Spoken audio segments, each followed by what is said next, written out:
Fala pessoal, sejam bem-vindos a mais um episódio do Ponto Cripto, o podcast do Biscoint sobre Bitcoin e outras cocitas más. Hoje eu sou Israel Buzain, diretor de marketing no Biscoint, que é o jeito mais fácil, rápido e barato de comprar Bitcoin no Brasil.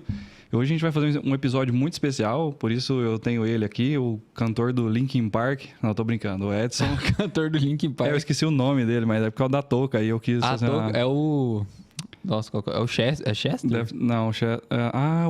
o Chester morreu? Ele morreu, velho. Nossa, não, mas não era ele então. Quer dizer, não era desde o começo, não era pra ser ele não, era o outro, o moreno, porque o Chester é loiro, né? Tem dois... Não acompanhei Linkin Park não, só fiquei sabendo que ele morreu. Na minha cabeça... Enfim, Chester, o nome do cara é Chester mesmo, hein? Ou é apelido? Não, acho que é Chester. Tenho Enfim. quase certeza. Edson era antes do nascimento. Fala, Eu Edson. mesmo. Bom dia, boa tarde, boa noite, gente. Sou o Edson. Eu gosto muito que todo episódio é especial. Eu acho isso incrível do jeito que você apresenta, então... Realmente. Mas esse é mesmo, porque é o último que o Edson vai estar aqui com a gente, né? A gente tá... Nossa... Não, ficou paia, né? Você podia ter me avisado antes. Ficou parecendo que tá te demitindo e a gente realmente contratou outro co-host que mandou mensagem quando a gente fica pedindo e tal. Você não fala isso na frente da câmera. Não, mas não é isso. Conta aí por que você vai sumir uns dias aí. Eu vou dar uma viajada. Não, mas enquanto esse episódio... Você viaja demais, Edson. Eu viajo demais, mas esse episódio eu vou estar voltando já. Porque esse aqui vai lançar no dia que eu volto. Eu vou estar dentro do avião. A gente já tem 3 episódios gravados. Semana passada foi, corrida. Então, vamos lembrar só os episódios que já estão aí pro povo assistir, então. Teve um da semana retrasada sobre liberdade, que foi com o professor Adriano Paranaíba, que é diretor do Instituto Mises, que foi o pessoal aqui do estúdio falou que foi o episódio mais massa que a gente já gravou. E depois tem o... De games, né? Com o Arthur e o Arthur. Tem dois convidados... Arturis ou Arturs? Arturos. Arturitos. Arturitos. Tem dois convidados chamados Arthur, que a gente falou sobre... Games. Criptogames, não é games. Games é muito chato. Cripto NFTs e cripto metaverso. Na blockchain, basicamente isso, cripto metaverso. E foi muito massa que a gente trouxe um óculos do metaverso mesmo, um VR Quest, né? 2, eu acho, que é o modelo. Muito doido, né, velho? Que experiência louca. Eu acho que foi muito massa. Mudou sua vida, velho. Você ficou totalmente impactado. Sabe qual é o negócio que foi massa? Porque lá tem uma... Aqui eu vou ter que jogar na cara de todo mundo. Porque lá tem uma cena que você olha e você tá na Suíça, né? Assim, eu não queria dizer, mas a viagem que eu vou fazer é justamente pra Suíça. Então, eu vi a Suíça no metaverso, aí eu vou ver ela na vida real. Não. Aí eu vou comparar depois, entendeu? Vou poder saber. Aquele otário. Eu queria que ele falasse isso em voz alta pro povo criar hate com você agora. É mesmo, né? Isso é tipo assim, só o playboyzinho da Suíça e tal. Tá entendeu? bom. Véi, se alguém me chamar de playboyzinho da Suíça, eu conquistei tanto na minha vida que eu tô aceitando. Sabe? Só rata pra cima. Só assim, ó. Não é nem um xingamento. Inclusive, você vai fazer 50 lá, Bix, Não, tudo, né? já coloquei dinheiro no Biscoint porque eu não sei se lá vou conseguir fazer Pix direito, tipo, por causa do banco, né? Às vezes por localização eles bloqueiam. Então já joguei tudo no Moeda Biscoint. estatal é difícil, né? Sei como é que é. No Biscoint... Podia existir uma alternativa, né, velho? Que você pudesse transferir dinheiro pra qualquer país, de qualquer lugar, a hora que você quisesse. Assim. Não, velho, mas aí vira bagunça. Aí vira bagunça. Não dá, não pode. Mas o que eu queria falar é que o Biscoint funciona em todos os países. Eu acho que tinha um país que a gente tinha bloqueado uma vez, porque teve um problema lá, mas já voltou. Então tá funcionando. Peraí, como é que é isso? O Biscoint? Você não lembra disso, não? Não. Como não? Que teve um país que ficou spamando uns negócios, tipo assim, tentando fazer um ataque e a gente foi e bloqueou o país. Tá. Não, então, só pra ficar claro, não é o país, não é o povo daquele país, não é o estado contra o país, nem nada. Nem o território. Porque tinha um cara que era de um país, tipo, muito aleatório. Provavelmente devia ser até VPN, não devia ser daquele país, mas era um país muito aleatório. O cara ficava spamando, tentando invadir, hackear e tal. Mas, obviamente, nosso time de segurança, que é o melhor do mundo, percebeu, tipo, na hora e só bloqueou o país até resolver esse caso e já voltou de novo depois. E assim, a gente, honestamente, a gente quase não sofreu tentativas de ataque, na verdade. Uhum. Tipo, e normalmente são de DOS, né? Denial, ataque de negação de serviço, que é justamente isso, spamar até derrubar o negócio. Mas... Desde, igual você falou, nosso time é foda e a gente construiu um negócio lá, enfim, um negócio que bloqueia isso. Eu sou de humanas, velho. Mas tem um negócio lá que é o seguinte, se o cara tentar desse jeito, esse sistema já bloqueia antes mesmo da pessoa chegar no nosso servidor e tal, já avisa e já bloqueia aquela pessoa e tal. Mas é igual você falou, como nesse programa lá a gente identificou esse problema, a gente já bloqueou todo o acesso de IP daquele país, né? Não, e tem um negócio meio que é overkill, tipo assim, mas enfim. A gente segurou o vídeo lá do Thiago Nigro. Mas era tipo trouxe... China? Tipo, era um país assim. Eu não queria ter falado o nome, era justamente a China. Será que falar China derrubou o vídeo também? Eu não sei, não tenho certeza. Ei, mas o que eu tava falando? O Thiago Nigro trouxe todo mundo pro Biscoint em um dia, tipo assim, e não caiu. Então, o nosso servidor, velho, é de boa.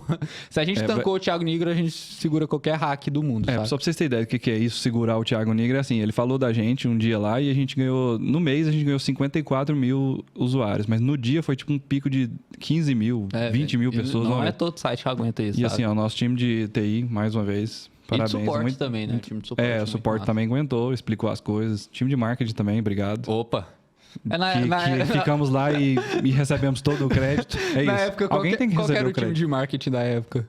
Era eu e a Raquel. Era você e a Raquel. Não, tô brincando. Marketing. Marketing era eu e a Raquel. Time. Time, 2 pessoas é time já? Eu, equipe já é time. É verdade, tá certo. Véi, a gente falou meia hora já e não começou o episódio ainda. Hoje, porque hoje é especial. Como que... É despedida do Edson. Essa é muito boa, velho. Exatamente. Hoje é a última você falou, vez que eu qual que é o nome? Esse mês. Explicando o mundo cripto? Explicando o mundo cripto. Hashtag 2, número 2. Eu queria que fosse menor o nome, mas eu queria que fosse um explicativo também.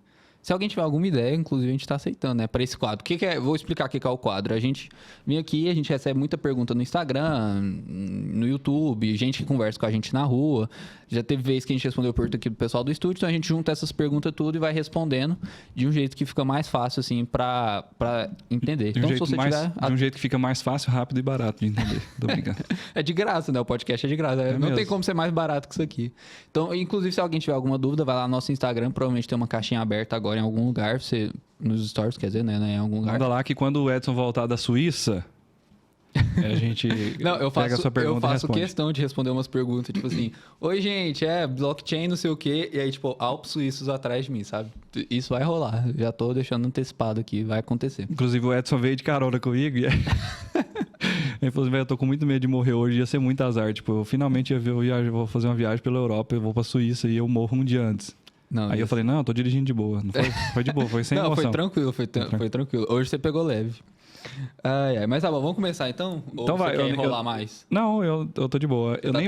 Eu sei mais ou menos, eu falei pra você, eu treinei várias respostas aqui pra gente responder algumas coisas que são os assuntos meio commodity, assim, é tudo sempre a mesma pergunta, mas é importante a gente reforçar isso, porque toda vez que eu vou ler uma pergunta e respondo ela, falando em voz alta ou na minha cabeça, ou estudando mesmo, eu descubro alguma coisa nova, eu aprendo um jeito novo de falar e tentar falar mais fácil também, né? Não, eu gosto de responder sempre a mesma pergunta. Tipo, toda vez que alguém pergunta o que é Bitcoin, é porque a pessoa tem um mínimo interesse de conhecer, e isso já mostra que tá crescendo, né? Então, tipo, quanto mais vezes eu respondo a mesma pergunta, mais eu percebo que o povo tá crescendo a base, tá querendo conhecer e tal, investir. Então, é muito interessante. É um processo de iniciação, assim, né? Não, e o Biscoint foi feito para isso, né? Para que as pessoas iniciantes tivessem um jeito fácil de comprar. Então, é importante a gente ter isso.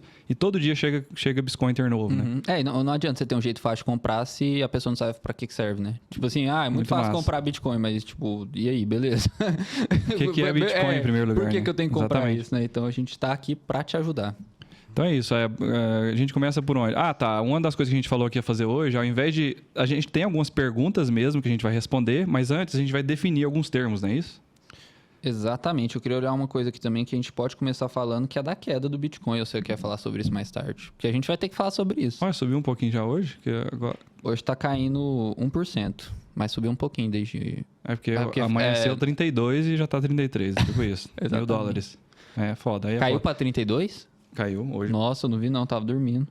Nossa, velho, tem coragem. Mas tá bom. Você quer começar falando da queda? Você quer começar falando dos termos? A única coisa sobre a queda é sobre... Ontem a gente teve umas interações muito boas, você viu lá, né, nos nossos stories. Tipo assim, muita gente interagindo com a gente, principalmente sobre a queda. Então, Bitcoin, 6 meses atrás, estava 370 mil reais, hoje está 170 mil. Então, tipo, quem estava comprando em 370 mil, por causa dos fundamentos do Bitcoin e tal, não tem porquê parar de fazer os aportes periódicos, né? Obviamente, a gente não está falando para ninguém alavancar nada, pegar empréstimo, vender coisa para comprar Bitcoin. Mas seguindo aquela também. Fica a dica. Se der certo, a gente deu a dica. Se der errado, não era recomendação de investimento. Mas, enfim, honestamente, eu queria ter caixa. Se eu tivesse mais...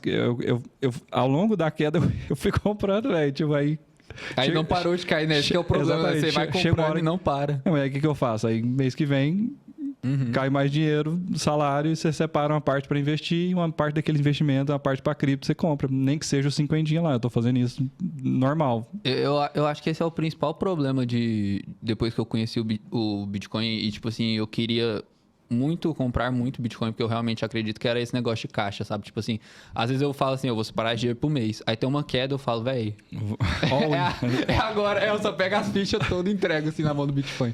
Mas aí e aí no outro dia ele cai mais 10%, aí no outro dia ele cai mais 10%. E aí no você já perdeu o caixa, né? Mas aí agora eu prometi pra mim mesmo que eu não vou fazer mais isso a partir do mês que vem. Eu vou me organizar certinho pra, tipo assim...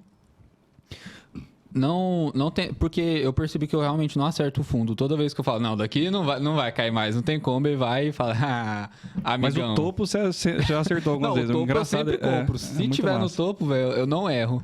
Não, mas eu acho que essa questão de caixa talvez seja o maior dilema, assim, do mercado financeiro, né? Aquela questão de cash is king ou cash is trash, né? Que é dinheiro é lixo ou dinheiro é rei, né? Tipo assim, quanto de caixa você precisa ter? Já vi investidor que não tem caixa, os caras alocado em todos os ativos, aí, por exemplo, preciso comprar mais Bitcoin. Ele vende tipo Ethereum, compra mais Bitcoin e tal. Mas eu tô no time um pouco mais de caixa, assim, eu acho que é importante. Eu acho que ele te dá umas oportunidades boas, mas tem que ser bem organizado, assim. É mais uma questão de organização financeira, eu acho, de como você controla o seu pensamento na hora que tá caindo. Porque você tem dois extremos, né? O cara que vê caindo e fala, agora ferrou tudo, vou ter que vender, e aí ele acaba pegando prejuízo. Ou os psicopatas que nem a gente fala, velho, ou eu vendo minha casa hoje... Caiu 2%, velho, não dava pra perder. Caiu mais 5%, não tem como perder essa oportunidade, aí você compra mais... Só pra deixar claro, a gente não vendeu casa pra comprar Bitcoin, não façam isso. Fale isso por você. Nossa, olha que otário. Enfim. Não, eu tô brincando. Mas dá vontade, velho, assim. Não, dá vontade. Ontem eu respondi uma caixinha e eu queria falar essa mesma coisa aqui. Então, uma pessoa chegou e falou assim, Israel, eu tenho 10 mil reais, como que eu deveria investir isso, né? Eu falei, comigo, se eu tivesse 10 mil reais em caixa hoje, o que eu faria? O cara me falou isso ontem, eu falei, eu compraria 3 mil hoje e depois mil reais por semana durante 7 semanas, né? Pra completar os 10 mil. E o foda é que se ele fez isso ontem, ele já perdeu 5%, né? De ontem pra hoje, é foda.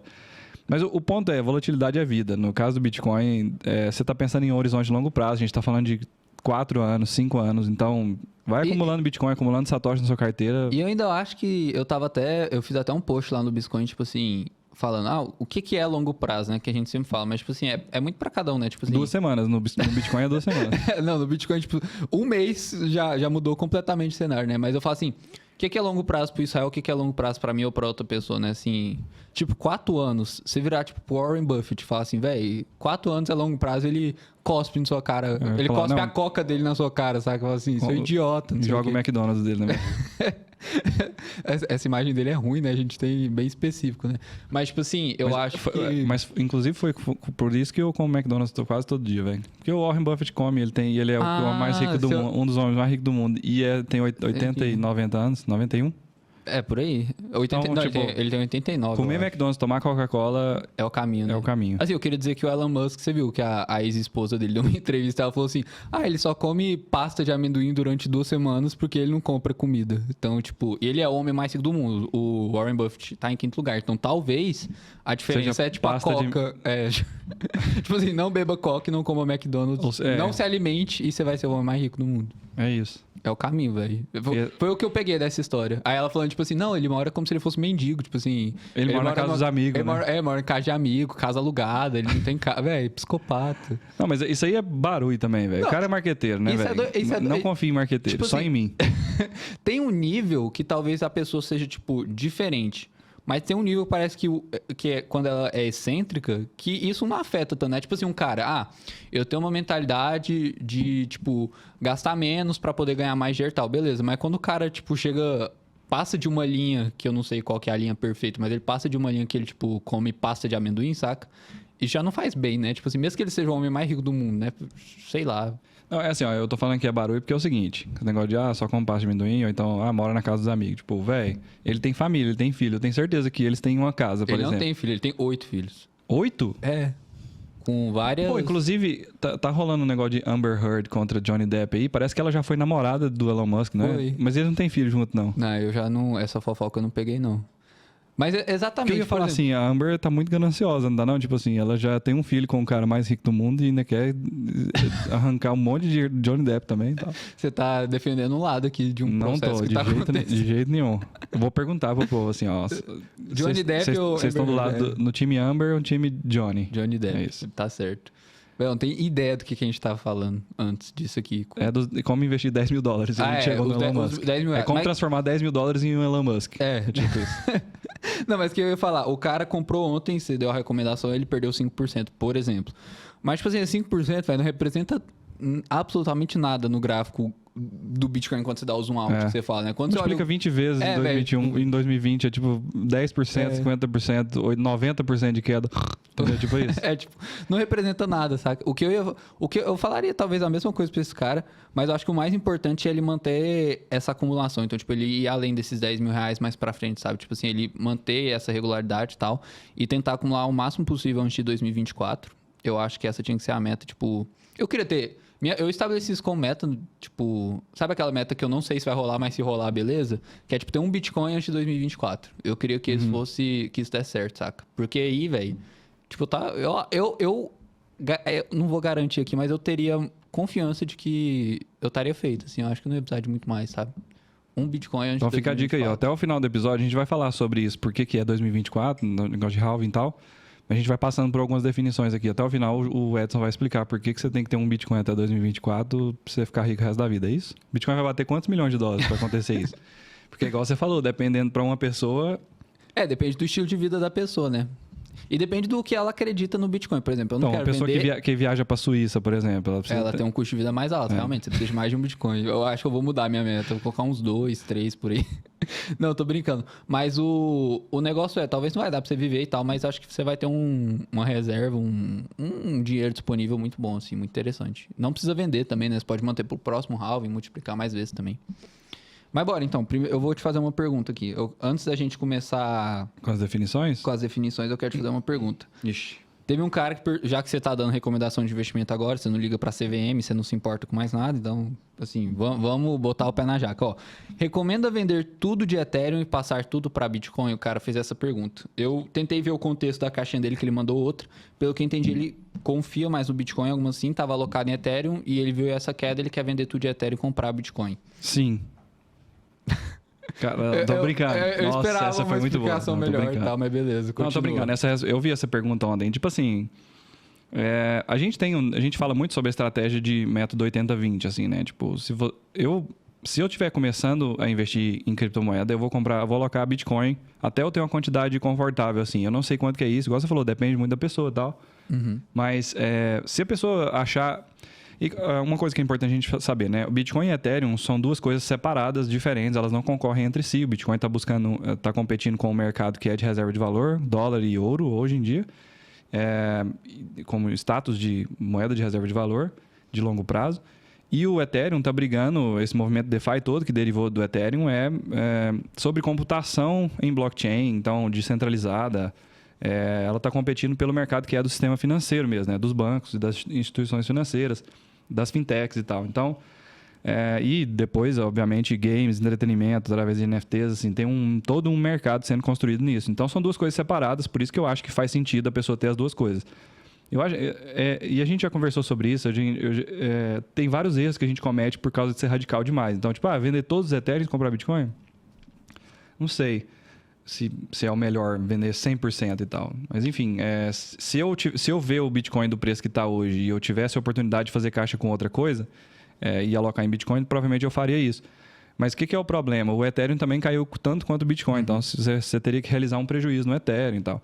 E tem um dado interessante que é o Ethereum em 2020, né, no ano de pandemia, o Bitcoin multiplicou 10 vezes, alguma coisa assim, num período dentro do ano 2020, de 2020 para 2021, e o Ethereum subiu 15 ou 20 vezes, alguma coisa assim. É um negócio assim enfim, o Ethereum subiu mais do que o Bitcoin, então não dá para você saber o que vai valorizar mais e tal, né? Mas uma coisa que é importante deixar claro é que, assim, a minha estratégia de investimento, pelo menos, é assim, depois que eu entendi o Bitcoin, eu quero acumular satoshis para o longo prazo para usar Bitcoin no futuro. Eu estou guardando Bitcoin para os meus filhos, eu já falei isso para você, né? Eu compro Bitcoin para o meu sobrenome, não para o meu primeiro nome. Então, eu quero que a minha família tenha a estrutura no futuro de usar Bitcoin no dia a dia. Eu não estou comprando Bitcoin para daqui 2 anos realizar lucro disso. Obviamente, não seria nada mal, como você falou, eu acumulei um Bitcoin ao longo de 3 anos e agora o Bitcoin vale $1 milhão, vou comprar um Jaguar para mim. Tipo, acho que é de boa o cara realizar esse tipo de coisa. Não tem casa, o cara realiza e compra um apartamento, saca? Tipo, você foi acumulando, sei lá, R$300 por mês ao longo de 3 anos e agora o trem vale R$300 mil. Tipo, compra a porra do seu apartamento. Tô xingando de novo. Mas enfim, eu já falei isso em outros stories lá no Biscoint também, saca? Acho que não tem nada contra o cara realizar lucro em moeda fiduciária e comprar moeda estatal e comprar coisas no mundo real, convertendo o Bitcoin, né? Mas, enfim, pensando nessa estratégia de longo prazo de usar Bitcoin no futuro, acho que tem que acumular mesmo. E Ethereum, eu acho que é uma aposta convexa, especialmente no preço que está hoje. A gente nunca vai saber isso, né? Mas o Ethereum também tem uma proposta boa, como a gente falou, então acho que não precisa do cara ser radical a ponto de fazer 100%. Talvez ele aloca o capital normal dele fazendo aportes mesmo. A gente não sabe, igual a gente falou. Eu falei para os caras, o Bitcoin está 50% de queda, ou seja, está 50% mais barato do que estava na alta histórica. Seria bom comprar ontem? Sim, mas hoje já caiu 5%, entendeu? Então, por que não continuar fazendo os aportes periódicos normalmente mesmo? Algumas horas você vai comprar topo, algumas horas você vai comprar fundo, né? No final você vai fazer um preço médio bom. Eu acho que a importância do caixa, voltando nesse assunto, é tipo isso. Por exemplo, ele percebeu que a posição dele em Ethereum ele tá mais exposto em Ethereum do que ele queria. Ele pode usar o caixa para comprar Bitcoin, corrigir essa posição, né? Rebalancear a carteira dele sem ter que mexer nos ativos, né? Acho que isso mostra mais ainda a importância do caixa, né? Porque é igual você falou, ele consegue manter as compras dele comprando Bitcoin até chegar, vamos supor que a meta dele seja 80-20. Então ele consegue chegar nos 80 sem mexer na parte de Ethereum, né? Então, acho que radicalismo é muito ruim. Igual, por exemplo, eu acredito demais que o Bitcoin 32 mil é o fundo agora, vai voltar a subir. Aí eu vou alavancar 125 vezes. Calma, velho. Tipo, e eu tô falando isso pra mim mesmo. No começo lá era desse jeito. Tipo, se eu acreditava que o Bitcoin ia subir, eu alavancava toda vez. E se eu acreditava que ele ia cair, eu shortava. Tipo, velho, por que você simplesmente não aloca seu capital normal? Ou então fala eu só vou segurar o caixa, vou esperar um pouco. A gente falou isso, né? Tem uma frase muito famosa que eu acho que... Eu esqueci quem publicou no Twitter, mas um dos tóxicos do Twitter, né? Brincando. Mas o cara falou assim, num mercado de altíssima frequência, como é o de Bitcoin, a habilidade de sentar e observar sem fazer nada é muito underrated, né? Subestimada, assim. Então, observar o mercado, analisar como é que está o cenário macro, estudar sobre outros assuntos, ver o que está acontecendo, para depois tomar a sua decisão, fazer os aportes normalmente, acho que é a melhor saída, assim. Não precisa tomar decisões radicais, assim, demais. Concordo. Vou ficar do seu lado nessa. Então, eu queria ver isso para entender a sua opinião, porque eu estava curioso. Porque eu achei que você ia falar pro cara vender tudo de Ethereum. Eu falei sim no começo, né? Então, enfim. Você falou sim, aí você foi mudando. Se ele fizer isso e der certo, é porque eu falei sim no começo. Aí se ele não fizer isso e der certo também, você também falou, entendeu? Você deu as duas respostas. Exatamente. Você fez o head aí. E se ele não fizer... Peraí. Se ele fizer e der certo, se ele fizer e der errado, se ele não fizer... E der certo, você também falou pra ele não fazer. Exatamente, eu dei 2 respostas. Você tá garantido muito bom dar 2 respostas, velho. Porque aí... Então vou começar aqui com as definições. A gente vai falar um pouquinho agora sobre mineração, que o pessoal sempre pergunta pra gente. O que é mineração? Acho que essa é a pergunta, assim, principal. Define mineração em 1 minuto para eu fazer um Reels e postar lá no Biscoint, por favor.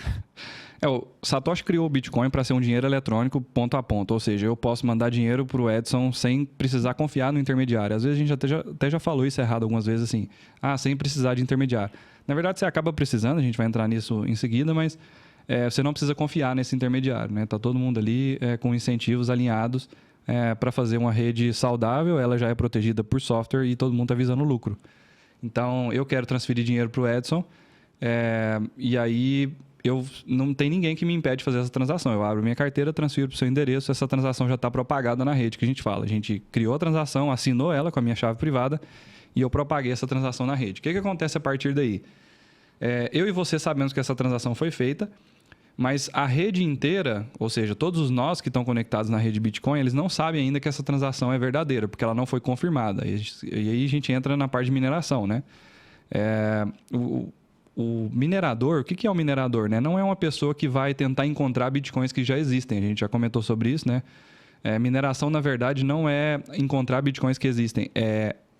é você trabalhar para a rede e a rede te recompensa com a possibilidade ou com a permissão para você gerar novos bitcoins. Então, é importante fazer essa definição, né? Então, o minerador é um cara que pega essas transações que foram propagadas na rede, inclui ela num bloco válido, a gente vai entrar em bloco depois, e ele, quando ele faz isso, ele cria um bloco e fica fazendo tentativa e erro até ele resolver um problema matemático. A gente pode entrar depois nisso também em criptografia.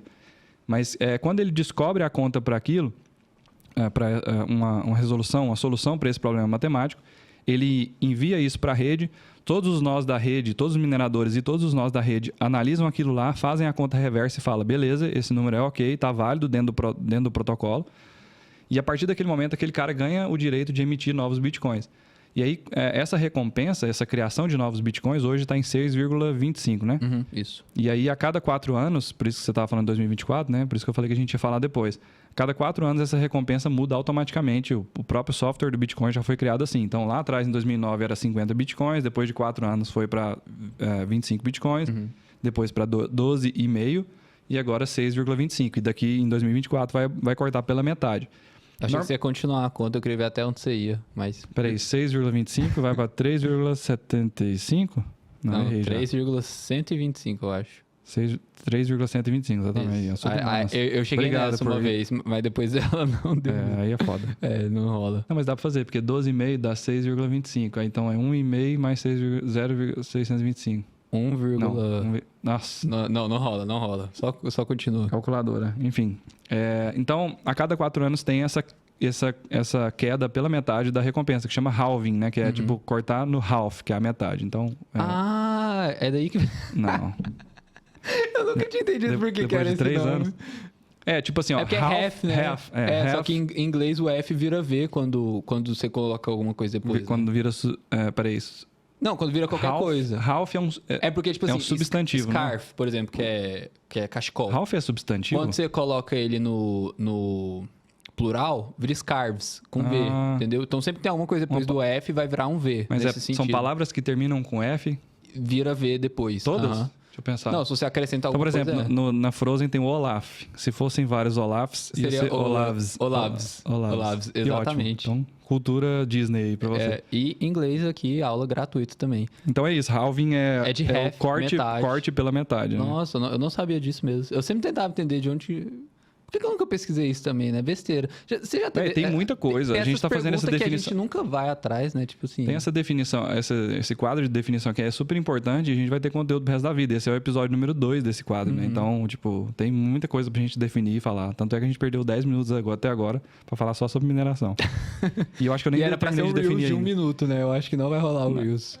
São vários. Mas em resumo é o seguinte, mineração é a ação que o minerador faz, que consiste em ele pegar uma transação, incluir ela num bloco... Bloco é ótimo, né?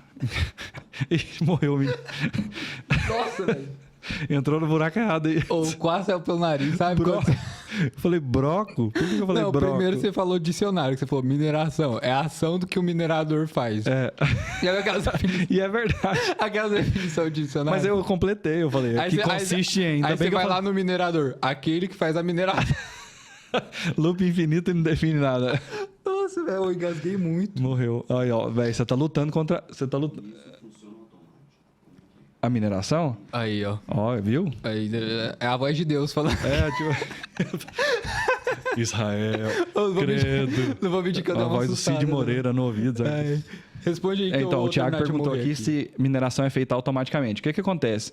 Qualquer pessoa pode rodar um nó de Bitcoin e qualquer pessoa pode rodar um equipamento que minera Bitcoin. E aí, até fazendo a definição de verdade, né? O minerador é um cara que coloca o dispositivo dele, um equipamento dele, para fazer contas matemáticas e plugado na rede Bitcoin para fazer a validação dessas transações. E o mecanismo de consenso, cada blockchain tem um mecanismo de consenso diferente.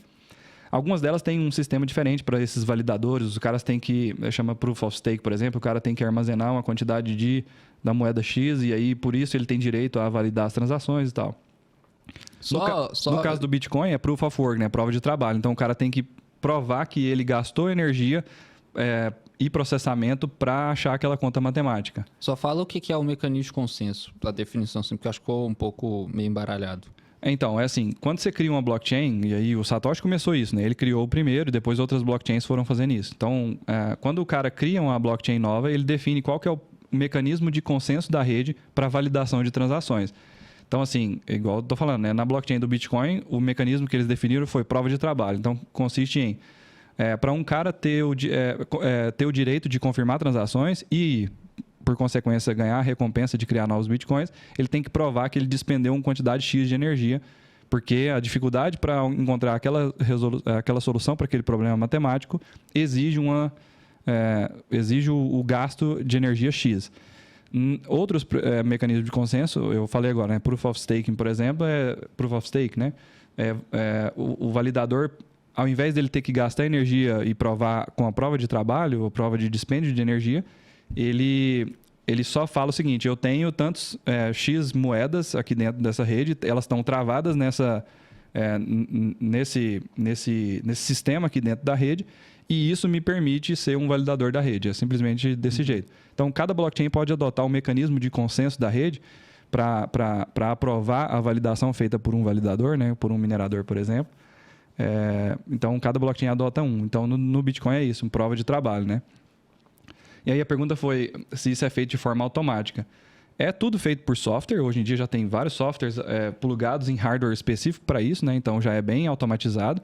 Mas, obviamente, uma pessoa tem que voluntariamente falar assim, eu quero colocar o meu equipamento aqui, eu vou fazer um investimento de tantos equipamentos, vou plugar eles, tem uma inteligência ali de infraestrutura de TI mesmo, conectar tudo, softwares e tal, e continuar rodando, e aí o cara começa a participar da rede. Inclusive, existem pools de mineração, né? Então, por exemplo, talvez você não tenha muitos milhões de dólares para investir numa fazenda. Talvez você não, Edson. Né?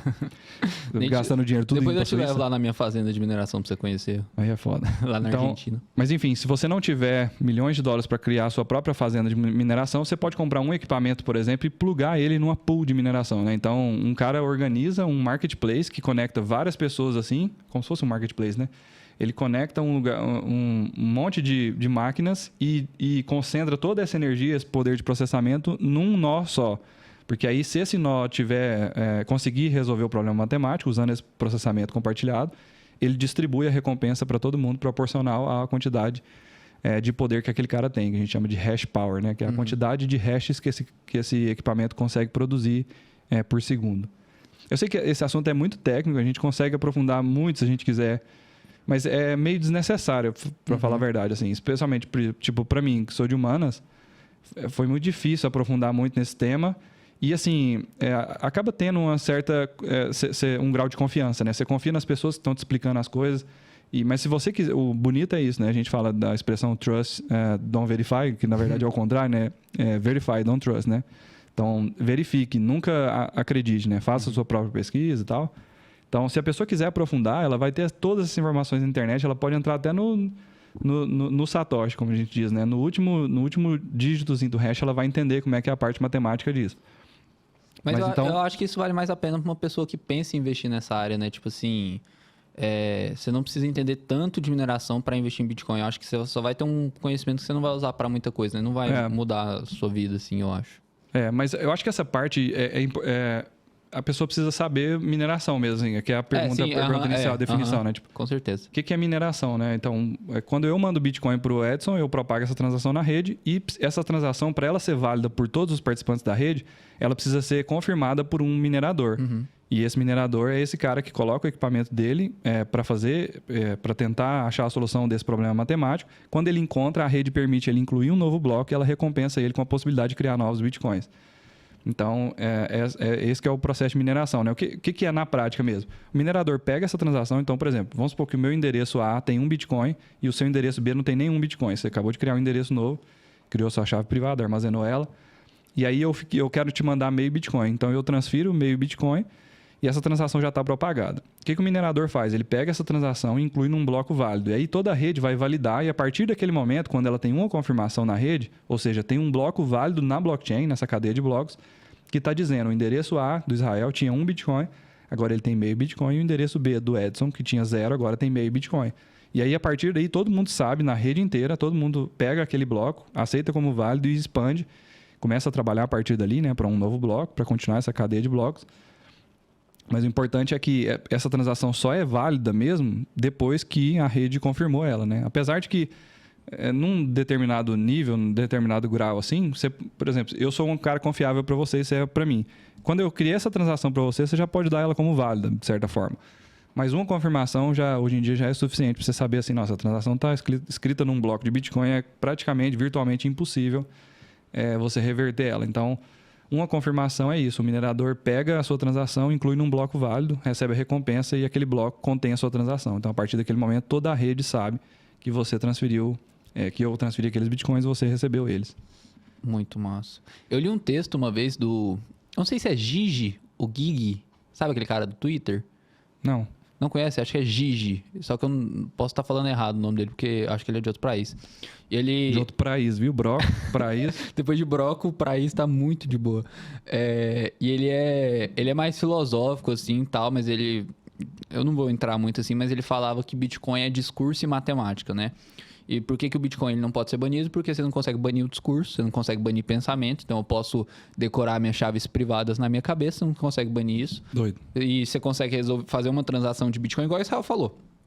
Por que a gente usa computador? Porque é muito mais fácil, mais prático, mais barato, mais simples. Mas a gente pode fazer uma transação de Bitcoin utilizando nossa mão. Você faz a conta, você consegue chegar nesse resultado. É matemática, né?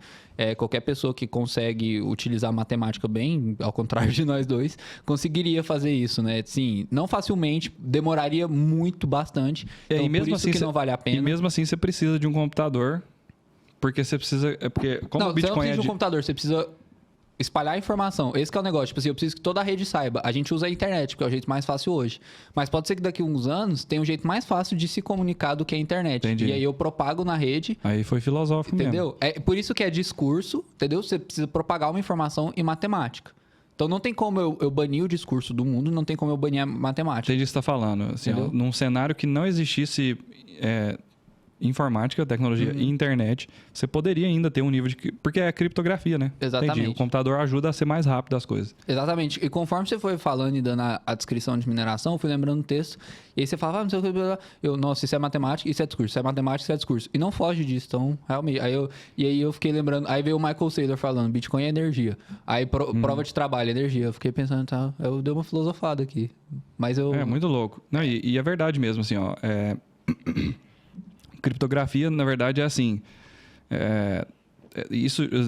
criptografia não foi inventada nas criptomoedas, né? As criptomoedas roubaram esse nome, mas criptografia é assim, você pega uma mensagem, encripta ela, baseado em algum código, e a outra pessoa tem a chave para desencriptar ela e receber essa mensagem. Né? Ou não, né? E esse é o objetivo. Se a pessoa não tiver a chave, ela não consegue resolver o problema. Só que no Bitcoin é um pouquinho mais complexo, porque você tem várias chaves públicas e privadas, e a outra pessoa não pode ter sua chave privada, senão ela poderia movimentar aqueles Bitcoins.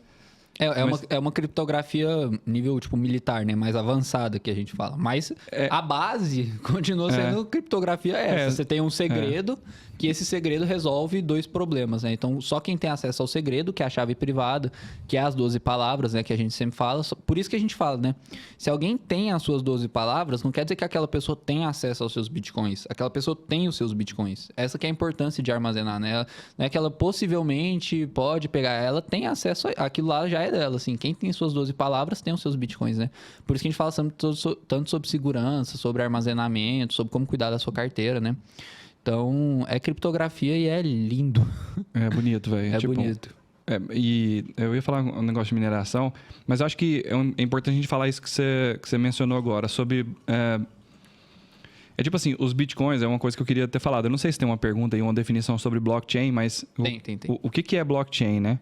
Blockchain é essa cadeia de blocos, é um livro, né? Onde tem, assim, o endereço da pessoa, como se fosse agência e conta, e lá dentro desse endereço, qual que é o saldo que tem, qual que é o extrato, né? Quanto tinha de saldo, quais foram as operações que foram feitas e qual que é o saldo atual.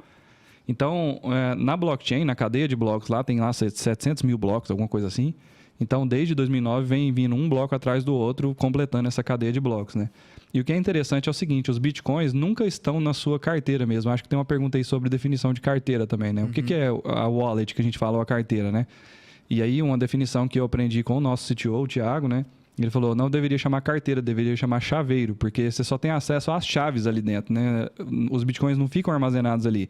E aí, aprofundando um pouco mais, eu fui descobrir, na verdade, que os bitcoins nunca saem da blockchain, eles sempre estão lá, né? Você só consegue movimentar eles lá dentro mesmo, só alocando eles em endereços diferentes.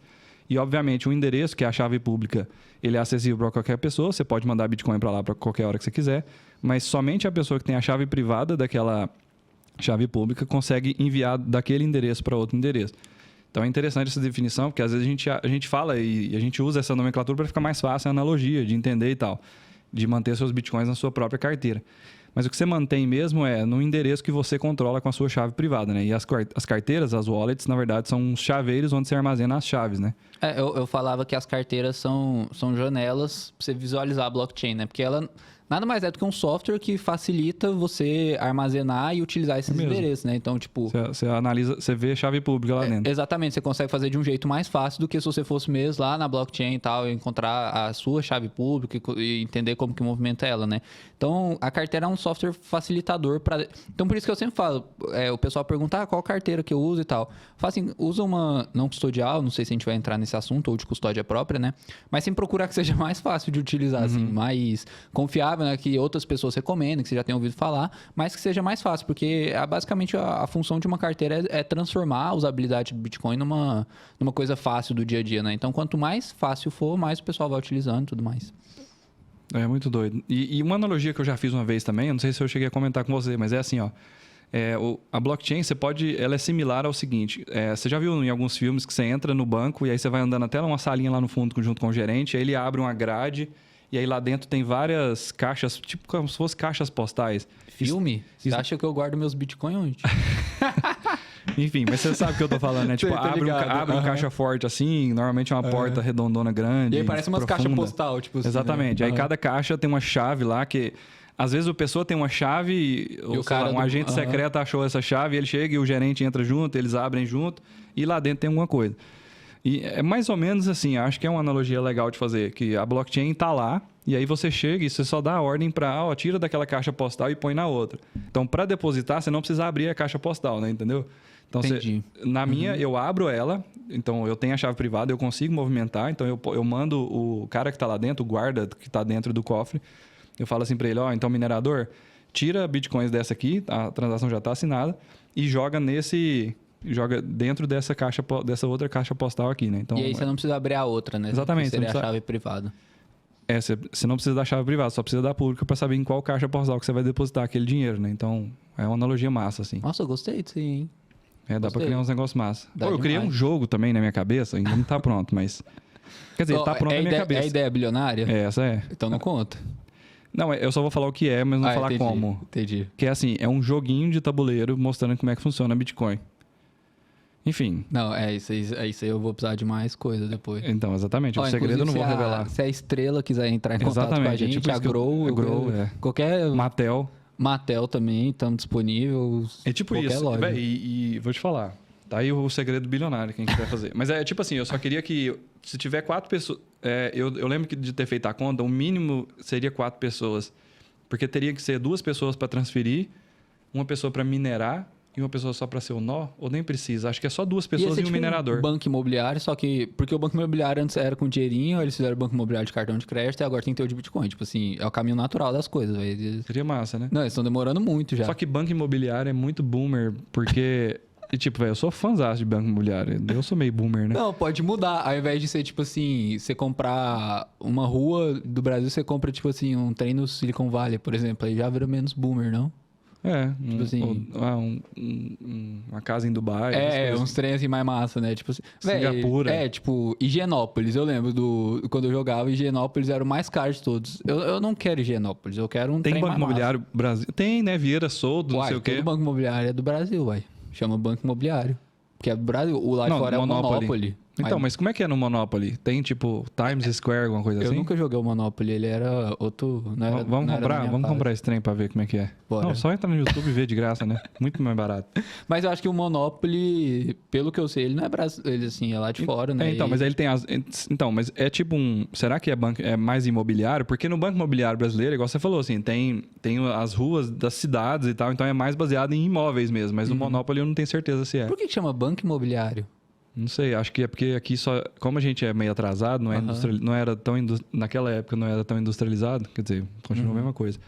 Comparando com os Estados Unidos, por exemplo, né? Eu acho que eles traduziram pra cá pro maior número de investimentos que tinha aqui. Que era tipo assim, quem compra terra não erra, essas coisas. Porque Monopoly investimento seguro é imóveis. Monopoly faz muito mais sentido agora que eu parei pra pensar, que é monopólio, né? Porque o objetivo do jogo é você monopolizar tudo, você comprar todos os territórios e montar a casa em tudo, né? Agora o banco imobiliário não faz o menor sentido. E engraçado, hein? Isso foi espalhado pelo Brasil inteiro, pelo mundo inteiro, como se a economia fosse um jogo de soma zero. E que não é. Olha que mentira, eu vou criar um jogo de liberalismo. Esse vai se focar no liberalismo. Esse aí é bilionário. Então são dois jogos, o do Bitcoin e o do liberal. Entendi. Não, pode ser as duas coisas juntas, porque você vai juntar. Pra um mundo liberal você precisa de uma moeda liberal. Caralho. Essa vai virar Reels. Essa vai virar demais.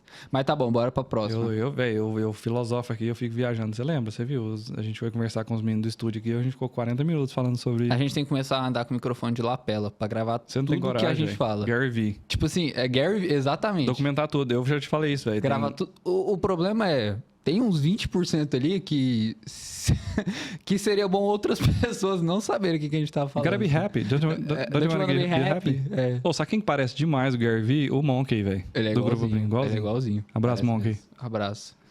Onde que a gente tava? Quem criou o Bitcoin? Essa é mais uma definição. Um dia a gente trouxe ele aqui, né? Tá no episódio 2, Satoshi No episódio Nakamoto. 2 ele apareceu. Tava com a Então a gente. pessoa tem que ir lá, depois de que acabar esse vídeo aqui, a pessoa vai lá e vê o episódio 2 que a gente trouxe o Satoshi Qual foi o Nakamoto. episódio 2? Ele foi bom. Eu não lembro sobre Primeiros o que ele passos. era. Primeiros passos, Bitcoin, primeiros passos. Ele ficou muito bom aquele episódio. Muito bom. Inclusive é um dos mais Especial assistidos. ele também, não é? Ele é especial demais, é o mais especial de todos. Ele é o segundo mais especial, porque o primeiro foi o primeiro, aí depois o segundo foi o segundo mais especial, depois o terceiro. Entendi, saquei. Então hoje não é tão especial mais, é tipo... Não, lógico que é. É o 9º mais especial. Nossa, a gente tá chegando em 10 episódios. O episódio 10 tem que ser especial, direto da Suíça. Duvido, velho. Duvido que você tem coragem, eu tenho coragem demais. O que é falar agora?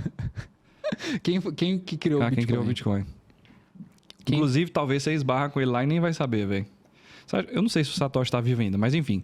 Então, em 2008, lá no auge da crise econômica, saiu esse white paper do Bitcoin e um cara que se denominou Satoshi Nakamoto. A gente não sabe se é um homem, se é uma mulher, se é um grupo de pessoas, se é uma pessoa só, se são várias. Se é uma inteligência artificial, se é um alienígena. A gente sabe que é um programador, mesmo seja um alienígena ou uma inteligência artificial, o personagem que ela criou é de um programador, porque o cara codou o trem mesmo, né? Então, codou o trem, foi muito goiano.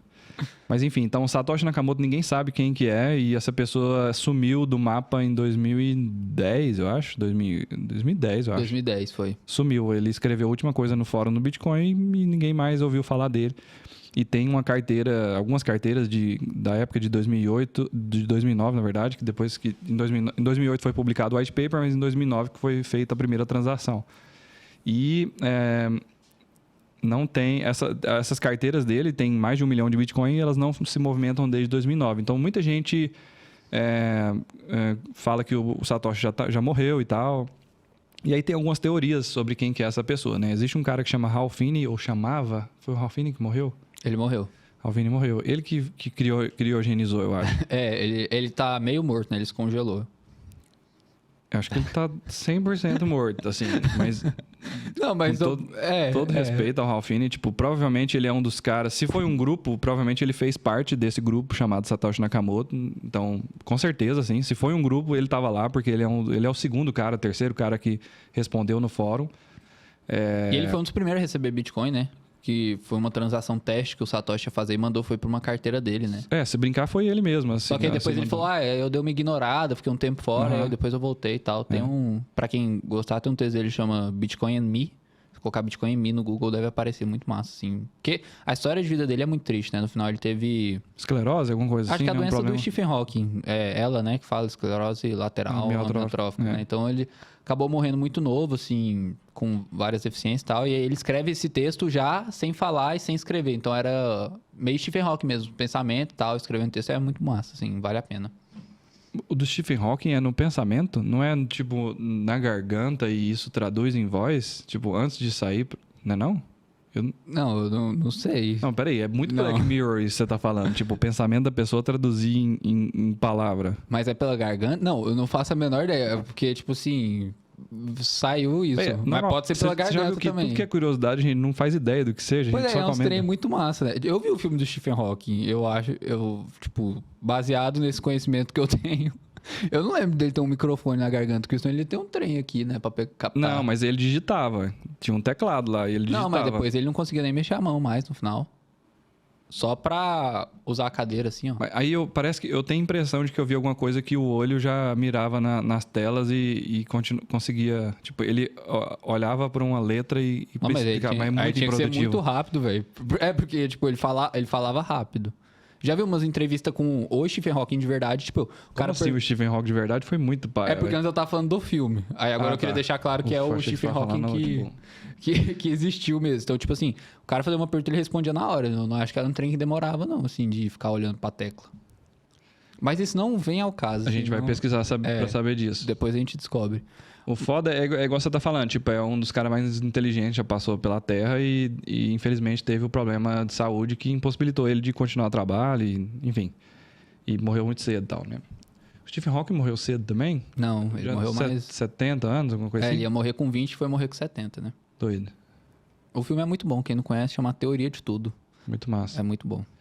O Ralph Fiennes também, eventualmente, vai ter filme sobre ele. Mas ele acabou morrendo cedo, não foi a mesma coisa do Stephen Hawking, né? Mas eu lembro dele falando, assim, que ele codando pro Bitcoin e tal. E aí nesse texto, se eu não me engano, ele fala, vou me aposentar aqui porque codar agora tá dando muito trabalho, não tô curtindo mais.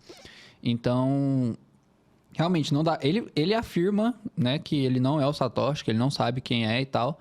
Mas é o tipo de coisa que o Satoshi falaria, né? Assim, mas eu não sei, quando você conheceu o Bitcoin, tipo assim, isso era uma pergunta que você se perguntava muito, tipo assim, quem é o Satoshi? Você se importava com isso?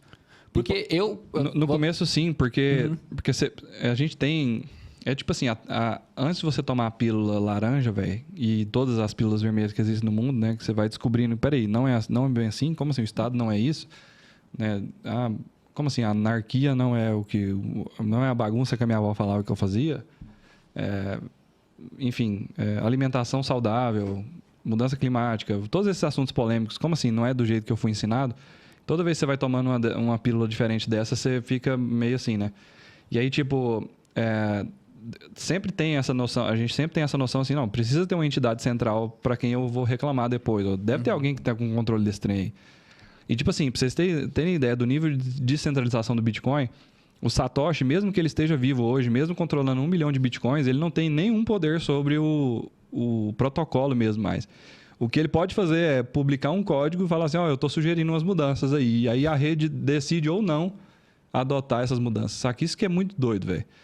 O que é muito doido é o seguinte, mais da metade dos programadores do Bitcoin poderiam votar para ter uma mudança no bloco, uma mudança no protocolo do Bitcoin. E mesmo assim, velho, se alguém quiser continuar rodando o Bitcoin do jeito que ele é hoje, a pessoa pode continuar rodando, sabe? Então, é muito difícil acontecer mudanças bruscas no Bitcoin, assim, mudanças significativas. Eu acho que o melhor exemplo disso aí que você falou, eu lembro de outro texto também, outro artigo muito massa, que é Bitcoin chama prova de vida, proof of life. Então ele fala que o Bitcoin é um organismo vivo, ele fala, primeiro o autor, né, acho que é o próprio Gigi, ele vai definir o que é vida, aí depois ele define o Bitcoin e ele prova, de acordo com o texto, né, que o Bitcoin ele é um organismo vivo, porque ele não depende assim de mais ninguém, de mais nada. E aí eu sempre pensei no Satoshi o Bitcoin meio Frankenstein, assim, sabe? Tipo assim, Tinha um cara, o doutor, né? O Dr. Frankenstein lá, ele vai criar esse monstro que é cheio de retalho, os códigos, né?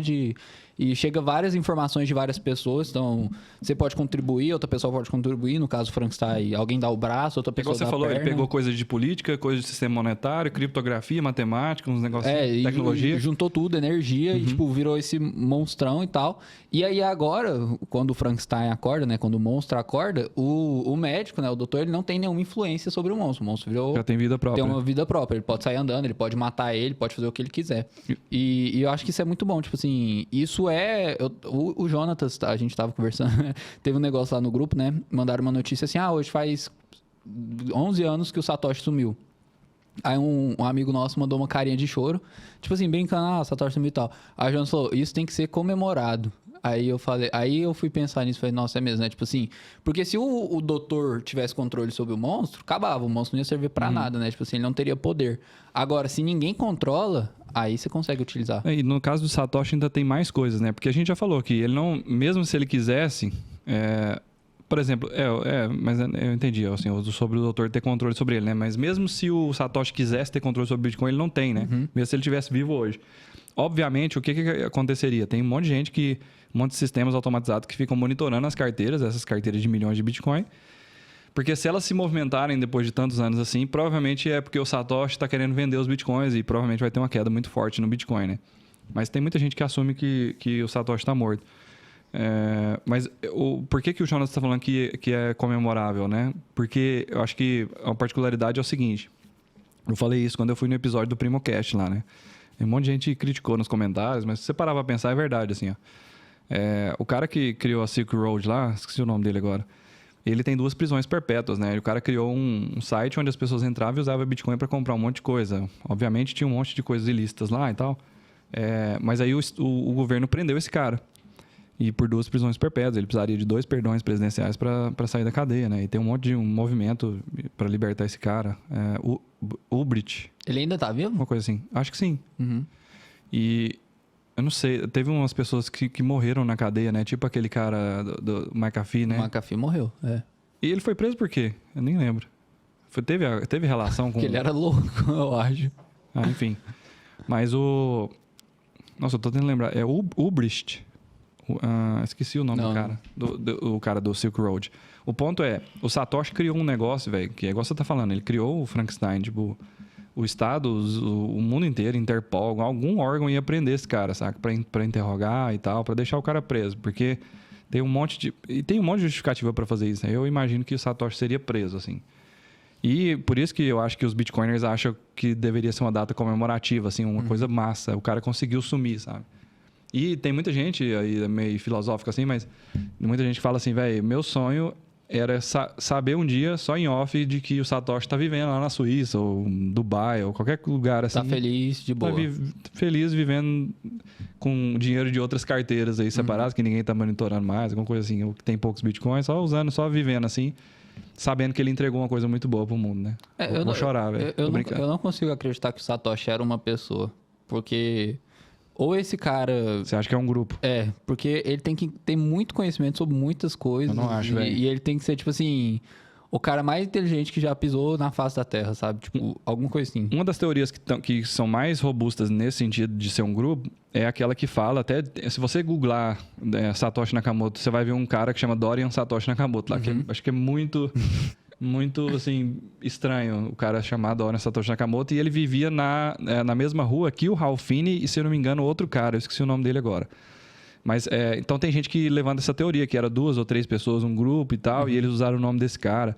E esse cara foi dar entrevista, talvez seja até ele mesmo, ele deu entrevista lá com a cara muito triste, assim, não sou eu, gente, vocês estão destruindo minha vida. Ele era programador, né? Tipo, ele falou, antigas, assim, né? E ele até fala assim, eu fui envolvido com esse negócio aí, mas eu não mexo com isso tem muito tempo e tal. Então, tipo, velho, sei lá. Então, pode ser o Ralph Finney sozinho, pode ser esse Dorian sozinho, pode ser um grupo e tal. Mas a minha teoria, assim, pelo que eu já li e vi essas teorias todas, eu acho que é uma pessoa só, sabe por quê? Quando você escreve, velho, assim, eu sei que é porque é tão difícil e não importa tanto, por isso que eu não desenvolvi muito isso, mas, tipo assim, o cara abriu lá e escreveu como um nome mesmo. Porque, sabe por quê? Eu imagino que esses caras, cypherpunk, né, daquela época, Se os caras quisessem fazer um grupo, eles se denominariam, tipo assim, ó, Legião. Esses nomes, assim, meio radicais, assim, de grupo. Entendi. Então, tipo assim, a horda de não sei quem, o grupo de não sei quem, a sociedade de não sei o quê. Isso já tá virando ocultismo. Não, mas é sério. Tipo, eu imagino que o nome seria esse, não... O nome de um pseudônimo. E uma curiosidade interessante é que Satoshi Nakamoto, não sei se você já viu isso, mas a tradução das palavras em japonês poderia ser alguma coisa parecida com uma inteligência central. E tem muita gente que atribui como se fosse a CIA que tivesse criado esse sistema e tal, para monitorar todo mundo, alguma coisa assim. Obviamente, essa teoria cai quando você percebe que... Você não sabia disso também, não? Satoshi Nakamoto traduz. Não, eu tô pensando que o negócio da CIA aí é tipo, se isso fosse verdade, né? E aí você vai falar tiro por no que pé, que não. né? É, tipo, desfez completamente ela o Bitcoin. cria um negócio e deixa descentralizado. Vamos criar um negócio de controlar todo mundo. A gente esqueceu de controlar. Opa, esqueci aquela linha de código ali que ia permitir que eu mudasse tudo quando eu quisesse, né? Muito bom. Tipo isso. E o massa de coisas open source é isso, né? Nossa, eu ia colocar água em cima do energético, velho. Quer mais aqui? Não, tá, tem aqui. Então, beleza. O que eu tava falando? O massa de coisa open source é que é verificável, né? Exatamente. Tá lá o código, é só você entrar lá e ver. E você descobre. Quer falar mais alguma coisa sobre Satoshi Nakamoto? Não, tem coisa demais. E a hora que a gente foi falando de mineração, o Thiago colocou uma pergunta sobre se era automático ou não. Tem tanta coisa pra falar sobre mineração, sobre minerador, mas eu acho que a gente definiu bem. Eu gostei. Eu curti, eu acho que Blockchain também a gente falou, né? Que é a carteira, na verdade, é chaveiro. Como guardar seus bitcoins em segurança, que é uma moda, blá, blá. Outra coisa que a gente pode falar aqui, deixa eu entrar para as perguntas, qual que é o nome que chama? Não sei. Biscoint. Desculpa, Biscoint, por ter esquecido seu nome. Por favor, não me demita. Vocês estão vendo porque que é o último dia dele aqui, né? Que dia que você volta mesmo? Daqui 3 semanas? Eu volto dia 25. Então beleza. E agora? Eu vou fazendo um podcast sozinho? Não, aí você não tinha contratado outra pessoa mais bonita, não sei o quê. Nossa, vai jogar... Não, mas você não... Você podia contratar alguém careca, Israel. Não, velho. Aí vocês podiam ter um podcast só de carecas, tipo assim, inclusivo, saca? Tipo, aqueles negócios, tipo assim, esse clube aqui, todo mundo usa tal cor, todo mundo lê tal livro, todo mundo é careca. Deixa eu te falar um negócio. O quê? Eu vou trazer o Arthurito dos games de novo, velho. O Arthurito dos games? E o Arthur Guimarães, que já é meio de casa. Vou trazer aquele daqui de Goiânia, fala de cripto e é nosso amigo, vai ser ele, velho. Você tá me deixando magoado. Você tá... É tipo se você estivesse namorando com alguém falando assim... Tem muito tempo que o tem Kelvin essa não vem. mulher bonita, essa mulher bonita, essa mulher bonita. Todas são opções pra mim. É isso que você tá falando pra mim agora, Foi na muito minha frente. machista esse comentário. É tipo você tá namorando e fala, tem esse homem bonito, esse homem bonito, esse homem bonito. É tudo opção. Esse vídeo vai cair tanto, velho. É lógico, você falou China no meio do vídeo.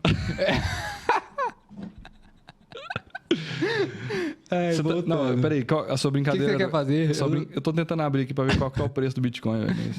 Véi, você vai... Minha internet não funciona. Você vai no Google, digita assim, BTC BRL. Ai, cara, otário, não pode falar sério de otário, não, né? 168 mil reais. Velho, eu não trabalho com valores em reais, trabalho com valores em dólares. Você não fala português, né? 200... é.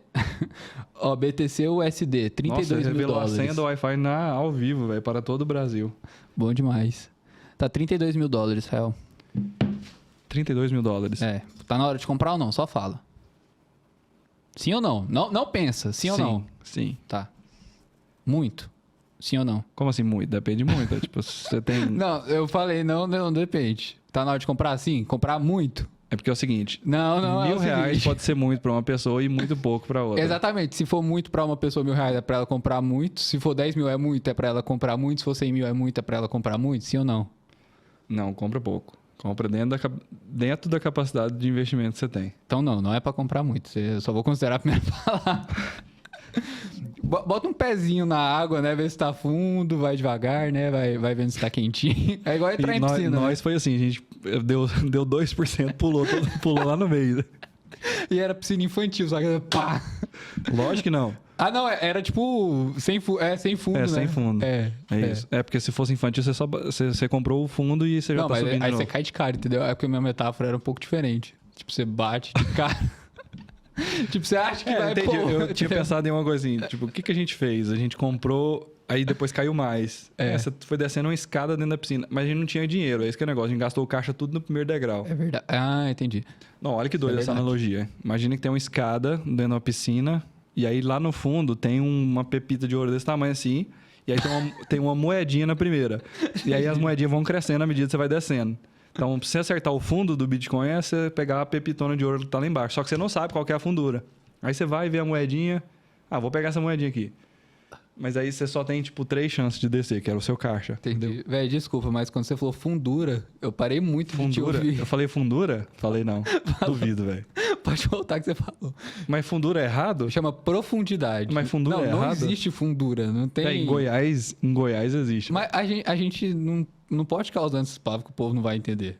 Taca a pergunta aí, não tem mais não? Acabou? Não, Bitcoin agora a gente explicou tudo? só vai falar da... acabou. Não, mas peraí, vamos pensar aqui, ó. A gente falou mineração, blockchain, wallet, quem é Satoshi? Fundura. Biscoin, velho. Você falou assim, vamos falar sobre Biscoin, falar sobre Biscoin. Tá, eu tenho uma pergunta que o pessoal sempre pergunta pra gente, ela é meio polêmica, então eu acho que a gente vai entrar em assuntos aqui que talvez não sejam bons, mas o Biscoin a gente fala que é taxa zero, mas ele tem taxa. Então alguma coisa está errada, ou ele é taxa zero ou ele tem taxa, não tem como. Então eu queria que você explicasse isso. Não. Você está falando eu ia falar em operações, Nossa em senhora. operações ou em saque de Bitcoin? Em saque. Tá. Em saque. A gente fala que ele é taxa zero, mas ele tem um saque de Bitcoin. Eu vou explicar sobre a operação também. Explicar essa taxa, isso. E a segunda pergunta é, se é taxa zero, como que a gente ganha dinheiro? Então, Ah, massa. Então, eu ia falar assim, eu vou explicar a parte do spread também nas operações, mas então eu já explico as duas coisas. Velho, eu tô com a impressão que eu tava com o dente sujo o episódio inteiro, vai ter que cancelar isso. Não, tô brincando. Enfim. Tá bom. Taxa zero, como que o Bitcoin ganha dinheiro? Então... Quando o Bitcoin tá subindo, né? Principalmente, né? Porque no momento assim, tá triste. o massa de corretora é que não importa se o Bitcoin tá subindo, descendo ou andando de lado. Se a pessoa estiver negociando, a gente tá ganhando dinheiro, eu já explico como que é isso. O problema é, quando o mercado tá caiu demais, ou tá andando de lado, ou as duas coisas, né? Caiu e tá andando de lado, ou tá caindo e andando de lado, tipo isso. Caindo devagarinho, né? Então, isso é ruim, normalmente. Porque o pessoal para de negociar tanto. É ruim ou ruim? Ruim ou ruim? Eu não sei o que é o certo. Porque é gratuito ou gratuito? É gratuito, certo. Mas então ruim... Eu acho que é ruim o certo, não é ruim, Uhum. não. Eu acho que esse M aí você puxa muito. Ruim. Ruim. Ruim, é ruim. Então, beleza. Então, para corretora, não é bom. Ou seja, Não, entendi. para corretora não é bom o mercado lateralizado. Agora, para o Bitcoiner, e aí o Biscoin é muito Bitcoiner, e a gente quer que as pessoas sejam Bitcoiners, ou seja, investidores que acumulam satoshis por longo prazo. É o Bitcoin First, né? Vale.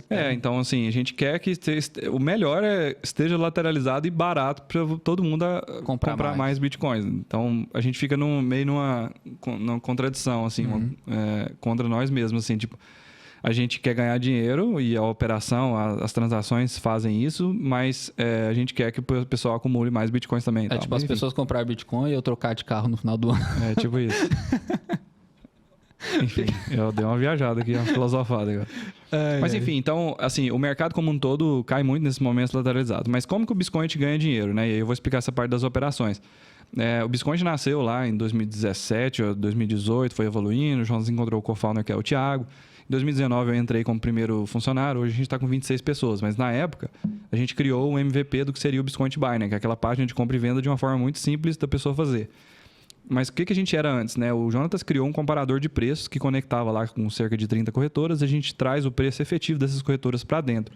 Então o trader, o negociador, o investidor, ele entrava no comparador de preço e via o preço efetivo, que já levava em conta as taxas das corretoras, e aí ele tomava a decisão de onde ele iria abrir conta e comprar.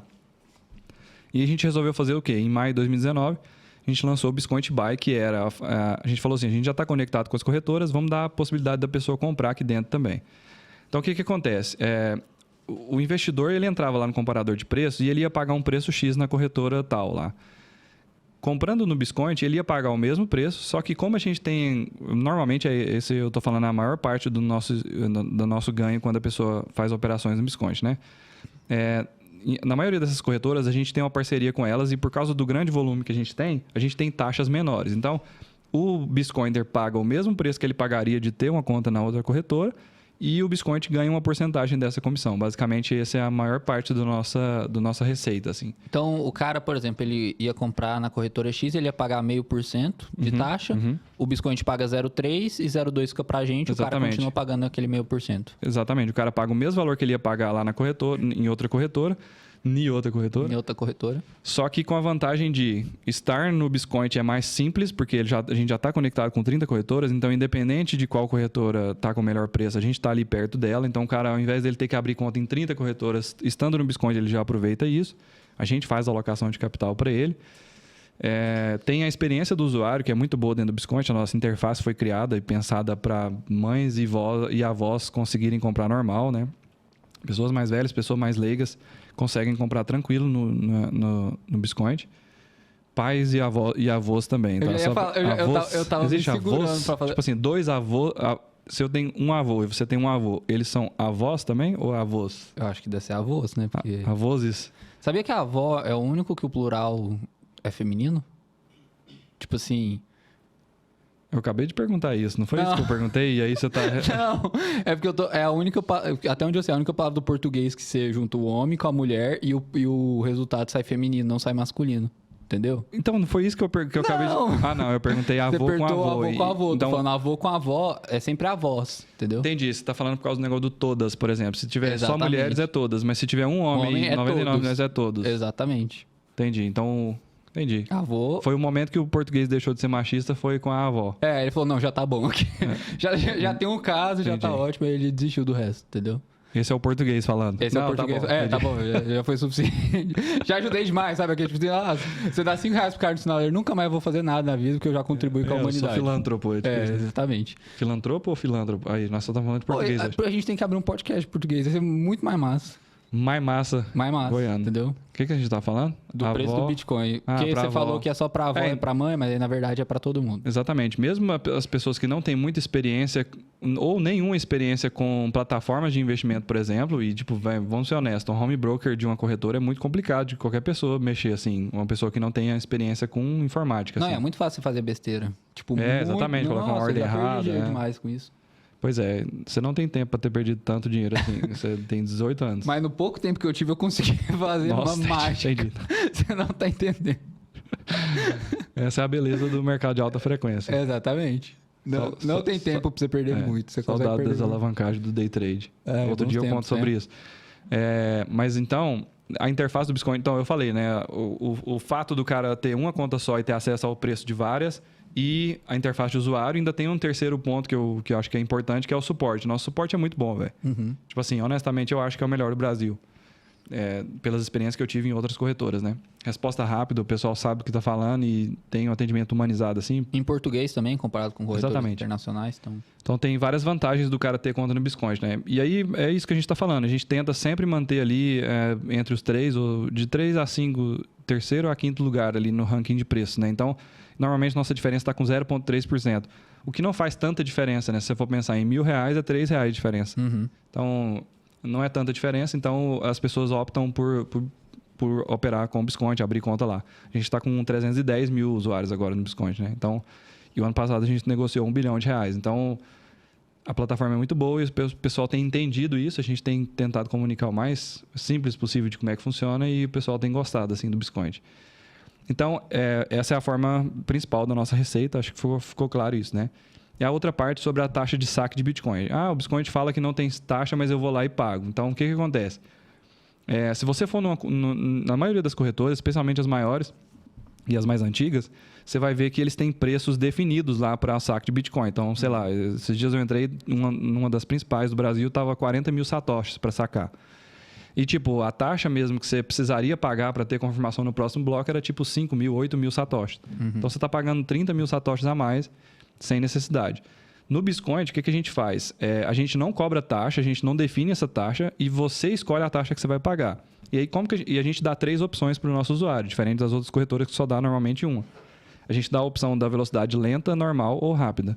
O que isso significa? Na velocidade lenta, o cara fala assim, não, eu só estou acumulando satoshi por longo prazo, se demorar uma semana aí, não tem problema. Mas normalmente a gente coloca lá, que acho que é 12 horas, no máximo 12 horas. Mas hoje que está lateralizado, 5 minutos já está caindo. Eu fiz esses dias. Então, exatamente. Assim, depende o pessoal do tem tido uma experiência muito boa. A gente coloca isso justamente para ter uma gordura para queimar aí, né? Não, mas quando estava perto ali da alta histórica, uma vez eu fiz um saque que demorou tipo 8 horas. Então, realmente, assim, depende muito da movimentação da rede, mas sempre dentro dessas 12 horas aí. Então, as velocidades são lenta, que é 12 horas, normal, que é 1 hora, e rápida, que é 20 minutos, que a gente espera que seja no próximo bloco. E o bloco normalmente demora, a cada 10 minutos sai um novo bloco na blockchain do Bitcoin, né?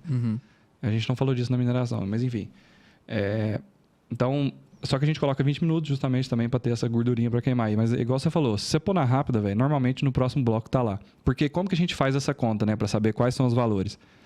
O Bitcoin tem uma coisa um sistema que a gente chama de sistema de preço dinâmico para a taxa de saque. O que é isso? Nosso sistema fica monitorando a mempool, né, que é uma mesa onde tem todas as transações acumuladas. A gente deu o exemplo aqui mais cedo explicando mineração. Quando eu faço uma transação para o Edson, essa transação é propagada na rede. Ela fica lá nesse mempool e os mineradores podem selecionar quais transações eles querem colocar. E até respondendo sobre isso, né? Como que o minerador seleciona qual transação que ele vai pôr? Ele olha qual está pagando uma taxa maior. E eu vou explicar agora o que é essa taxa, né? Quando você faz uma transação, você quer que essa transação seja confirmada num bloco válido. Para fazer isso, um minerador, que é um cara que vai provar o trabalho que ele teve, o gasto de energia, ele tem que provar que ele é um validador válido, não sei se é redundante, mas que ele é um validador genuíno. E aí, se ele for um validador genuíno, a rede permite ele incluir essa transação num bloco. Para ele fazer isso, ele precisa de um incentivo. E o incentivo é a recompensa, que a rede permite ele criar novos bitcoins, e também essas taxas que são deixadas. Como o tamanho do bloco é limitado, ou seja, é 1 megabyte mais ou menos, então você consegue colocar um número X de transações. Vamos supor que sejam 1000 transações. Não lembro de cabeça quantas são em média. Mas se forem 1000 transações, se você for um minerador, você vai querer incluir aquelas que pagam uma taxa maior. Então, quanto maior a taxa, a FII, né, a taxa de mineração que você deixa, é tipo uma gorjeta que você deixa para o minerador, maior a chance dele te incluir no próximo bloco já. Então, isso é feito de forma automática, até respondendo o Thiago de novo, né? Isso é feito de forma automática. Todos os mineradores estão com esse incentivo. Como é que eu ganho mais dinheiro incluindo um bloco? Porque se eu tiver a sorte de acertar essa conta matemática, que é por tentativa e erro, eu quero aproveitar aquilo para levar as transações que têm maior recompensa para mim, para eu ganhar mais dinheiro. E vale falar que essa recompensa não faz parte daqueles 6,25 que ele está criando. Então, quando você insere um bloco, você cria novos bitcoins e recebe bitcoins já existentes, que são as taxas, né? Exatamente. Então, você tem uma remuneração a mais, né? E normalmente é mais ou menos assim a proporção. Tipo, você pode gerar 6,25 bitcoins hoje, né? E você ganha 1 ou 2 bitcoins a mais só de taxas, por exemplo. Então, é um valor não desprezível, assim. Sim. Um valor muito bom. E aí, então, a gente estava explicando isso, né? A pessoa manda uma transação, ela deixa essa taxa de mineração. Então, o que o Biscoint faz? Ele analisa essa mesa onde estão todas essas transações e vê em quais estão sendo as taxas que estão sendo aplicadas naquele momento. Então, a gente analisa e olha, ela fala, a transação que está pagando 10 mil satoshis, ela está sendo incluída no próximo bloco já.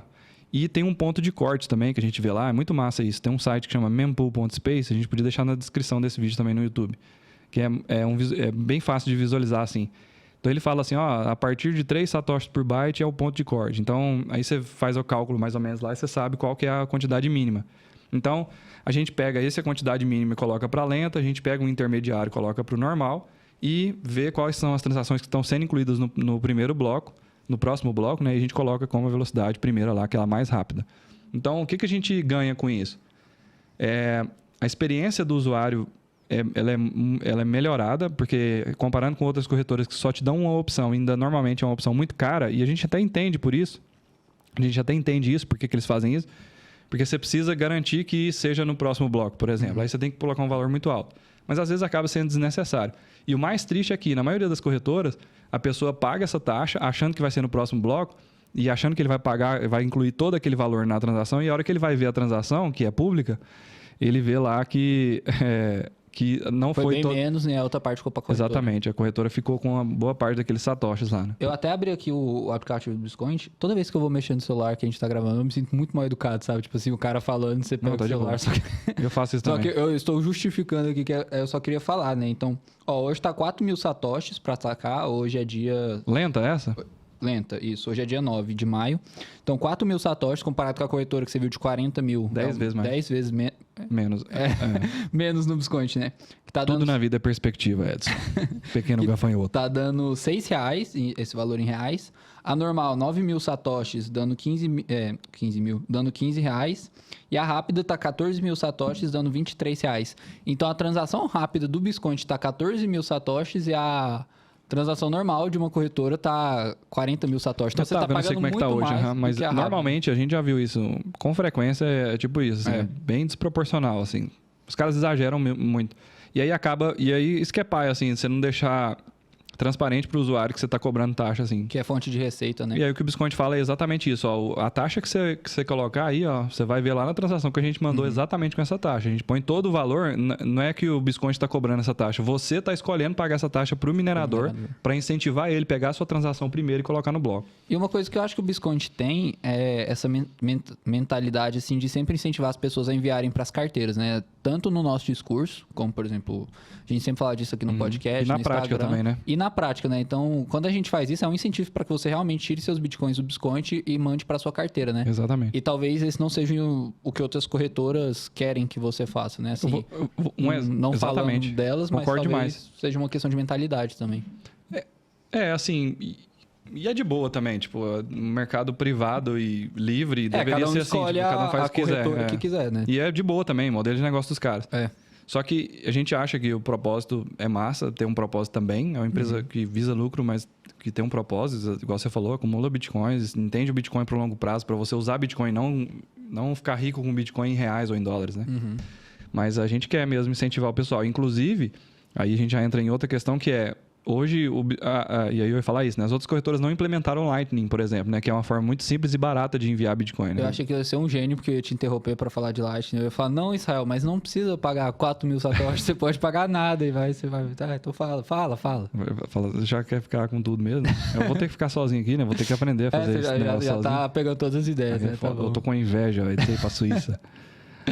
Não se preocupa, eu vou te trazer um presentinho. Não importa, eu trago um presente pra você. Vem no aeroporto aqui em São Paulo, você pega uma lembrança escrito Suíça. Exatamente, Switzerland, tá? Não vai ter Suíça lá. Mas tá bom, explica aí Lightning, como que o pessoal pode inclusive, fica a dica aí, dá pra você ir pra Suíça, montar uma barraquinha perto do aeroporto ou dentro do aeroporto, barraquinha dentro do aeroporto na Suíça. Barraquinha, é ótimo. E aí você vende as coisas, os souvenirs... escrito em português. Nossa, que bosta de modelo de negócio. Essa foi a pior. Quantos brasileiros que vão pra Suíça? A gente saiu de 10 e 10 bilionários no último episódio. Essa foi a pior de todas. Não, foi a mais horrível. Não, teve a daquele cara que você conheceu. Aquela, eu acho que consegue ser pior que a sua. Qual? A do QR Code no restaurante lá. Que tem que assistir o último episódio dos jogos. Do dinossauro lá, das crianças, que vai ficar vendo o nome do... Tipo assim, velho. Eu tenho que te contar em off depois, velho, as ideias do cara, velho. Não, você tem que me contar quem é o cara, é isso que eu quero saber. Não, você vai pirar. Não, mentira. Você vai pirar quem que é o coach dele. Não vou falar nada, que senão eu vou dar muito spoiler. Mas tá bom. Ele chama todo mundo de amigo. Então... Todo mundo de amigo? Um amigo, não sei o quê. Isso eu vou precisar pensar mais que em off. Mas é o cara que você pensou mesmo, eu só tô falando. Depois você vai começar a observar nos vídeos, você vai ver. Tá bom. É aquele, né? Véi, vamos mudar de assunto, senão eu vou falando. Lightning. Então... Como que a pessoa pode sacar aqui? Quero sacar Bitcoin sem pagar essa taxa aí. Então, olha que doido. O Biscoint é tipo vanguardista nesse negócio de tecnologia Lightning. A gente tem alguns dos melhores programadores disso. O Augusto provavelmente é top 3... Não sei se tem um ranking disso. Aqui, mas... top 3, o quê? O melhor de todos. É porque eu não queria ser desumilde. É o melhor, sim. Tem aquela frase que fala assim, ó... A verdadeira humildade dispensa a modéstia. Então, se o cara é o melhor do Brasil... Ele é o melhor do Brasil e é meu amigo e trabalha comigo. Então, quem quiser ver o episódio que a gente... Eu contratei ele pro Bisconte. É mesmo, né? A gente já gravou um episódio com o Augusto, foi o episódio 3 ou 4. 4. Foi depois do Gugu? Foi depois do Gugu. Episódio 4 sobre Lightning. Genial. Bicho é gênio. Beijo, Augusto. Talvez eu chame o Augusto, hein, pra ser o co-host aqui enquanto você não tá aqui. Ele tem muito mais cabelo que eu, você tem que ir diminuindo, Israel. Mas tá bom. Chamar o Kelvin mesmo, então. Nossa, foi pai. Piada interna. Lightning. É o seguinte. Além de sacar Bitcoin, que a gente incentiva demais, e as taxas já são boas nesse preço dinâmico que a gente faz de taxa que você paga para o minerador, a gente tem tecnologia Lightning, a gente estava falando. Nossa, eu retomei tudo, não precisava, né? Tipo, a gente tá falando do Augusto. O Augusto é um dos melhores programadores de Lightning no Brasil e ele fez pra gente, implementou aí no aplicativo, ele e o Gugu também, eu acho, né? Então, hoje você consegue depositar via Lightning e sacar via Lightning do Biscoint e para o Biscoint através do aplicativo novo. Então, se você não tem o aplicativo do Biscoint, baixa lá. Se você não tem conta, você vai conseguir criar conta rapidinho e muito fácil. E se você já tem conta, baixa o aplicativo novo, porque a experiência foi redesenhada, muito massa. E aí no Lightning é isso. Você vai no menu, clica em Lightning, você pode depositar ou pagar com Lightning, velho. É muito massa. E o melhor disso é o seguinte. Porque é muito massa você experimentar MetaMask, comprar um NFT, transferir via Ethereum, pagar R$500 de taxa, tô brincando. Opa. Pra comprar um trem de R$50, eu pago R$500. Não tô brincando, gente. Os caras vão me cancelar. Eu gosto de Ethereum. Longe de mim. Não tanto igual o Bitcoin. Eu gosto de Ethereum, longe de mim. Não, eu gosto mesmo. Eu acho muito massa. Só que Bitcoin tem quase tudo. Eu acho muito massa, mas nem tanto. Eu entendi. Enfim. Eu tava falando, até perdi. Você paga muito no Ethereum, que é massa usar MetaMask. Experimentar, por exemplo, construir uma carteira. A gente tem alguns tutoriais no Instagram, no YouTube também, mostrando como fazer uma carteira de Bitcoin, né? Se você criar uma carteira de Bitcoin e transferir on-chain, né? Ou seja, na blockchain, fazer essa transação pagando essas taxas, fazer uma transação original, né? Oficial na blockchain, é muito massa você experimentar o Bitcoin, pagar coisa com Bitcoin e tal. Mas com Lightning é muito melhor, porque é muito mais rápido e é de graça. Tipo, mais rápido que um Pix. Para você depositar no Bitcoin, na sua carteira vai te cobrar alguma coisa, eu acho. Vai cobrar alguns satoshis, mas é muito barato. E para você sacar do Bitcoin, a gente subsidia para você. Então, é de graça. Então, esse negócio de você criar uma carteira, por exemplo, se você tiver Android, instalar o Phoenix Wallet, por exemplo, que é muito massa, ou então... Eu gosto da Blue Wallet, é a que eu uso. A Blue tem Lightning? Tem. Não. Para Lightning, a melhor de todas que eu uso é a Moon. Moon. M-U-U-N. Isso. M-U-U-N. Isso, Moon. M-U-U-N. Véi, minha dicção é muito ruim, velho. Eu tô falando aqui, tô percebendo. A Blue Wallet tem Lightning, respondendo, porque talvez alguém use, só que a Lightning dela é custodial. Então, eu sempre recomendo usar a Moon, que a Lightning é não custodial também. Depois a gente pode entrar sobre esse assunto de custodial e não custodial. Depois em outro episódio, porque esse aqui já tá com 4 horas de duração. 4? Nossa. Eu parei de contar no 4. Se brincar, tem mais. O que a gente tá falando? Tá. Lightning de graça, você saca pra sua carteira. Tem tutorial. Tá. Phoenix. Então, por exemplo, se você abrir uma carteira lá, e aí você abre um canal, na verdade, né, na Phoenix Wallet, e depositar lá e sacar do Bitcoin, depositar de novo, é uma experiência muito massa. E aí você começa a ver outras coisas pra você fazer. Tem um negócio de alimentar as galinhas, a gente precisa fazer mais isso, né? Tem um site lá que você entra, escaneia, paga via Lightning, aí cai uns milhos lá, assim, as galinhas vêm e comem, tipo, tudo automatizado. Galinha de verdade, não é galinha de desenho de site. Metaverso, tipo, né? Não é galinha do metaverso. Tem um cara que ele botou a câmera, assim, no chiqueiro da... Chiqueiro de galinha? Puleiro. No puleiro das galinhas, e aí cai lá, e ele vai lá e come. Não deveria chamar galinheiro, não? Eu acho que chama, não é? Não, puleiro. O que é puleiro? Puleiro é onde elas ficam pra dormir. Alto. Tá. Então não é no puleiro, é no galinheiro. Eu acho. Acho que é isso aí mesmo. Aí ele botou um tubo de milho. Você é um cara de roça, assim? Eu sou muito urbano, velho. Eu sou também, velho. Eu gosto, assim. Eu falo que eu gosto de roça tanto quanto eu gosto de Ethereum. Exatamente isso. Não, eu acho massa você ir um dia. Entendeu? Tipo assim, você vai lá, opa, legal. Eu acho massa comprar uns Ethereum de vez em quando. Tipo assim. Experimentei e tal. Não, já deu. Vendi tudo e comprei Bitcoin. Urbano, tô brincando. Eu sou o cara do ar-condicionado. Se, tipo, na roça tivesse ar-condicionado... Não é esse o meu problema. Não, esse é o meu problema. Meu problema eu preciso de ar-condicionado. Não, eu gosto de roça. Eu tô falando que não gosto. Mas é igual você falou, eu gosto de ir lá e voltar. Eu gosto nem de dormir lá. Exatamente. Especialmente que eu sou muito medroso, velho. De noite, velho. De noite tem que ser num lugar que você sabe que tem gente, que civilização e Estado pra te proteger, pra te matar. Isso é estatal pra te defender. Você é da roça, Thiago? Eu curto pra caramba mas a roça, você é da roça ou você vai na roça? Você é da roça. Então foi mal, Thiago, aí pelas ofensas. Eu curto demais roça, velho. Amo, velho. Inclusive, se eu puder, eu vou morar na roça um dia. Ficaria uma semana lá.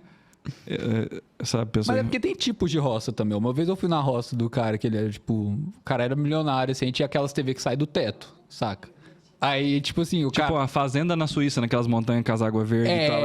Aí essa roça rola, eu não quero... Agora, eu vou te falar, você já assistiu Skyfall 007? Claro que não. Véi, você não assistiu... Nenhum 007. Ah, não, meu Deus. Mas eu conheço a música da Adele, que tocou no filme, é muito boa. Não. Eu não, é porque 007, o problema é que tem 27 filmes. Eu nunca sei por qual que eu começo. É por isso que eu nunca assisti Star Wars. Nenhum. Véi, Star Wars tem 11 filmes. Pois é, mas... Então... Você começa pelo 4. É tão óbvio. Tá ligado? Tão óbvio, você começa pelo 4. O dia que eu desisti foi o seguinte. Eu abri lá pra ver assim, qual que foi o primeiro Star Wars. Aí o cara falou... Eu vi um post desses Omega... Não, Omegle? Por que eu falei Omega? Tomate, não sei o quê. Rotten Tomatoes. Omegle. Eu acho que eu pensei em egg, Eu acho que você pensou ovo, no Omegle, tomate. Omegle. Eu não sei como, meu cérebro ligou egg de omegle, que não tem nada a ver com tomate, que é comida. Ai, meu Deus. Mas tá bom. Tem uma coisa de ovo, de... Tem um omelete. Omelete. É, Bate aqui. omelete. Era omelete que eu ia falar. Inclusive, não é curto omegle. muito omelete. O que é omegle? Tem um Omegle, que é um site que você fala com estranhos. Rapaz, você não corrige meu inglês, não, velho. Chama Omegle, tá? Não é Omegle. Nossa, Não, omegle foi omegle muito não é seu vô inglês. falando. O que é esse tal de omegle aqui? Foi. Omegle é tipo, o quê? É um... É de você conversar com desconhecidos. Você entra numa sala e entra um cara da Rússia, de qualquer lugar do mundo, e aí vocês conversam, mas não rola muito conversa, assim, geralmente. Aí é foda. Não é o tipo de seu A hora site você que começou... seu avô entraria, eu vou só ou, falar ou isso. sim, né? Ou Dependendo de quem seja- seja seu avô, talvez seja o tipo de site que ele entre. Mas assim, no geral... Ou que você vai encontrar o vô de outra pessoa lá. Não, mas lá é lugar, tipo Omegle. assim, lá Não é, era isso. Lá é Dark Web, O assim. ponto é, eu falei assim, eu vou assistir Star Wars, porque eu contratei o Disney Plus lá, né? Aham. Igual aquele meme que fala assim, como assim vocês não têm Disney Plus, HBO Max, Star Plus, Netflix, Prime Paramount Video, Plus agora existe também. Noggin pros filhos. Aham. Tipo, eu sou obrigado a contratar todos, que é muito barato, velho. Tipo, R$9, R$7, É. 13. 22. E aí Netflix Aí 45 a Puta Netflix. que pariu, velho. Por isso que cai as ações. Mas tá bom, você foi ver os Star Wars. É por isso que o povo compartilha as Exatamente. assinaturas. São obrigados. Entendeu? Tipo, a velho. empresa falando, é por isso que cai as ações. É por isso que eu compartilho, porque eu tenho que dividir com 10 pessoas pra conseguir pagar. Isso é meio criminoso, mas tá bom. Você vai conseguir terminar Star Wars. Você entrou no Rotten Tomatoes. Obrigado, velho. Vai, Eu vou fazer aqui sozinho, velho. Eu vou travar. Enfim. eu te salvo. Tá, aí eu falei assim, eu vou assistir Star Wars todos. Aham. Star Wars. Star Wars. Porque eu assisti... Como é que chama aquele trem lá? Não, mas Jornada nas Estrelas é diferente de Star Wars, né? Eu tô na Jornada minha nas Estrelas é Fica, eu Star não Trek. conversei, né? Eu só pensei... É Star Trek, que é o do Spock. Então, aquele Big Bang Theory, ele fala mais de... Star Trek. É. Mas ele também eles mencionam Star Wars às vezes, né? Mais menos, eles gostam mais de Star Trek. Mas Star Trek, pra mim, é coisa de psicopata. E não dá pra assistir, não. Eu assistia isso, sabia? Meu pai me ensinou a assistir isso. Não, velho. Então seu pai é psicopata. Lamento te informar. Mas a série tem, tipo assim, 700 episódios. A série. E aí tem mais 11 filmes, saca? Tipo, não rola. 11? Eu chutei. Enfim, então aí eu falei assim, não, eu vou assistir Star Wars por causa disso. Então eu tava errando o filme, a série, né? Beleza. Aham. Ótimo saber. Não, mas eu gostava de Star Wars de querer saber. Jedi, não sei o quê. Tem o Harrison Ford lá em algum momento da vida. E... Se você soubesse o tanto que o Han Solo é libertário, você assistiria só por causa dele. Porque o que é Star Wars? Tem um Império, tem os Jedi, né? E eles Império é o ficam- Estado. O Império é o estado do mal. Porque antes dele então tem tinha o estado do estado bem, do bem. entendi. Exatamente. Só na que ficção, tô o brincando. Han Solo, ele é um cara meio tipo assim, velho, não quero ninguém mandando em mim, nem esses caras que falam que é do bem, nem esses caras que falam do mal, nem esse Jedi, que eles acham que é mais inteligente que todo mundo. Então ele é o cara, assim, que quer liberdade, saca?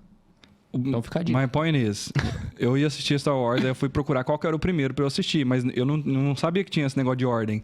Aí o cara falou assim, saiba qual a ordem de assistir os trem. Aí ele fala pra eu assistir um que lançou, tipo, ano passado. É o Rogue One. Aí o segundo é de 1973, alguma coisa assim. 77, eu acho. Aí eu falei, velho, a qualidade vai cair tanto Não, que eu vou mas desistir esse no cara meio do errou. Você tem que começar pelo 77. Ó, Star Wars é assim, é 4, 5, 6, 1, 2, 3, Rogue One... Han Solo, Rogue One, Véi, não 7, acredito que você 8, sabe 9. isso de cabeça. É óbvio, velho. Como você acha que eu faço as maratonas? Eu tenho que saber Como de assim? cabeça. Você assistiu 2 vezes? 2 vezes... Não, Han Solo eu assisti uma vez porque é um lixo. Os outros eu assisti muito mais que 2 vezes, Não, eu tô velho. falando nessa série toda. Você falou maratonar. Você já assistiu essa série toda várias vezes? Obviamente, velho. Claro, velho. A melhor coisa... Pois é. Velho, mas é a Exatamente, melhor 10 anos. coisa que você pode fazer. Tipo assim... É por isso que você não tem tempo pra assistir 007, eu só assisto Matrix, você Star foi assistir Wars esses e dias, Harry velho. Potter. Pois a é, única velho. E eu assisto todos. Se eu vejo o primeiro Eu Harry gosto de Potter, assistir eu filme tenho que ver repetido. até o 8. Eu gosto de Esse é o assistir filme problema. repetido. Skyfall eu assisto uma vez a cada 3 meses. E não vou na roça, exatamente. Exatamente. E Skyfall, velho, falando em roça, tipo assim, lá tem uma hora que ele vai pra um lugar onde ele morava, que chama Skyfall, na Escócia e tal. E aí, velho, dormir lá naquele lugar, não rola não, velho. Tipo, é no meio, sabe, na Escócia só tem montanha, tipo aqueles cenários de propaganda do Johnny Walker. E aí tem uma cabana mal assombrada no meio do lugar e umas montanhas cercando, E ele velho. Não dorme rola. lá. Sabia que a Não, ele Escócia não dorme tem porque ele mata todo mundo, né? um castelo Spoiler. que eles construíram em cima de um vulcão? Onde? Na Escócia. tipo, tinha um vulcão lá, só que ele parou de entrar em erupção. Ou é o que eles querem que você acredite, né? Aí o cara... Whatever makes you sleep at night. Aí os caras fizeram um castelo e você pode ir lá e tal, e visitar. Deve ser o lugar mais massa do mundo. Depois que eu descobri isso, esse episódio virou muito outras cositas más, né? A gente falou de Bitcoin uns 20 minutos, depois só... Eu gosto de conversar com você, é massa. Já que eu vou ser demitido, hoje eu tô entregando. Tipo assim, eu vou falar, então agora eu vou conversar sobre o que eu quiser, então, e é isso. Eu vou anotar aqui pra nunca mais mencionar Star Wars, porque você... Não, eu começo. Isso aqui vira, velho. Eu vou fazer um episódio, eu vou roteirizar. A gente vai falar Star Wars e Bitcoin, a relação. Eu tenho que assistir todos, então, né? Eu faço sozinho, eu só vou sentar aqui, olhar pra câmera e falar assim, é o seguinte, pessoal. E tá. Vai ser massa. Então, mas eu vou fazer. Mas bora acabar então? Acho que a gente viajou bom já. Tem 40 minutos. A gente viajou bom, mas você vai viajar melhor ainda, né? Nossa, eu vou viajar demais, velho. Né? Copy. Essa foi boa. Pô, tira foto lá, manda pra nós. Não, eu vou gravar um monte de coisa. Se bem que a hora que o povo estiver escutando isso aqui, você já vai estar aqui, né? Já, é verdade. Não, mas é só ela. Então não mudou nada pra ninguém, gente. O Edson nem viajou. Eu vou postar muita coisa nos stories, assim, tal. O povo vai poder acompanhar tudo. Você vai ver. Fazer live lá. Nossa, aí é massa. Só tem que ter internet, né? Mas acho que vai dar certo. Na Suíça não tem, não. Então, beleza. Eles estão um pouco atrasados aí, né? Tá. Eles moram na roça, né? Um lugar ou outro lá deve ter, assim, sabe? Sabe aquela cidade? Tinha uma cidade que eu ia aqui no interior, que tinha um posto de gasolina que só lá tinha internet, saca? Aí dava de noite, ia todo mundo pro posto e ficava assim, saca? Então acho que a Suíça deve ser meio assim, saca? Vai todo mundo pra algum lugar lá, deve ter.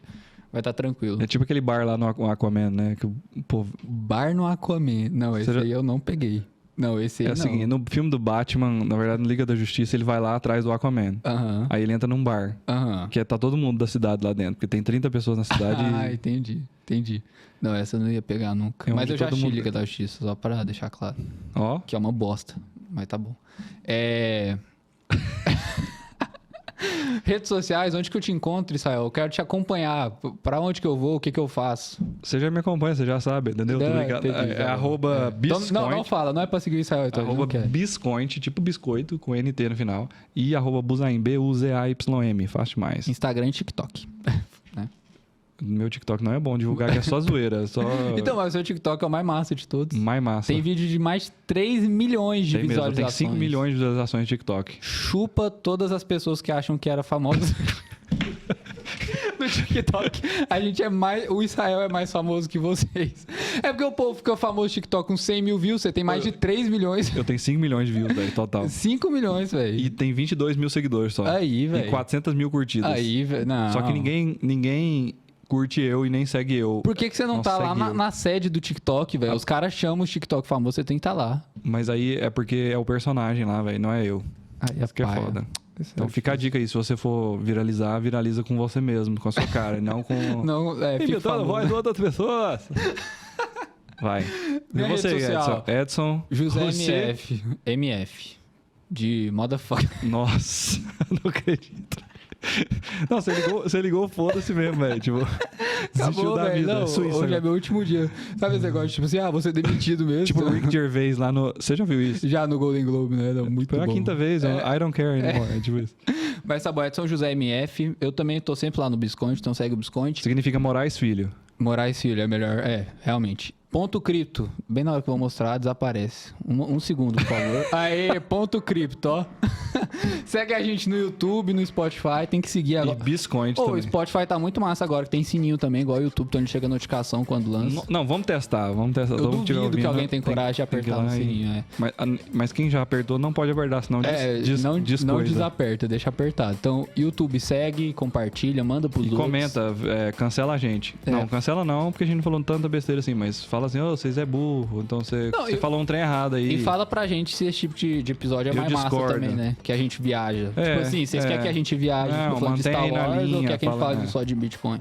Porque o que eu acho pai é que todo podcast de cripto e de mercado financeiro é só sobre cripto e mercado financeiro, sabe? Tipo assim... Os caras... Mas não é essa a ideia, não? Tipo... Não, mas é tipo assim, fica chato, sabe? Entendi. Tipo assim... Então a gente faz um episódio por mês viajando. Então a gente fez hoje. A gente responde umas coisas só pra fingir disfarçar, que é pra o fingir sobre objetivo. Bitcoin. Mas a gente quer falar de Star Wars. Foca nas outras cositas. 007 Harry Potter. Assiste 007. Você falou que queria baixar os vídeos do Mike Maloney. Baixa o 007 e assiste. Tá bom. Qual deles?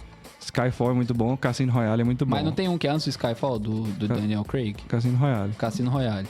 Tá bom, vou assistir. Mas tem outro antes. Não, é esse mesmo. Eu pesquiso no Google. Qual a ordem de assistir deve ser mais fácil. Mas beleza, é isso. Finaliza aí pra nós. Dá os últimos tchau. É isso. Valeu demais. Boa viagem. Então, não fala mais comigo. E é isso. Até o próximo episódio, gente. Até mais.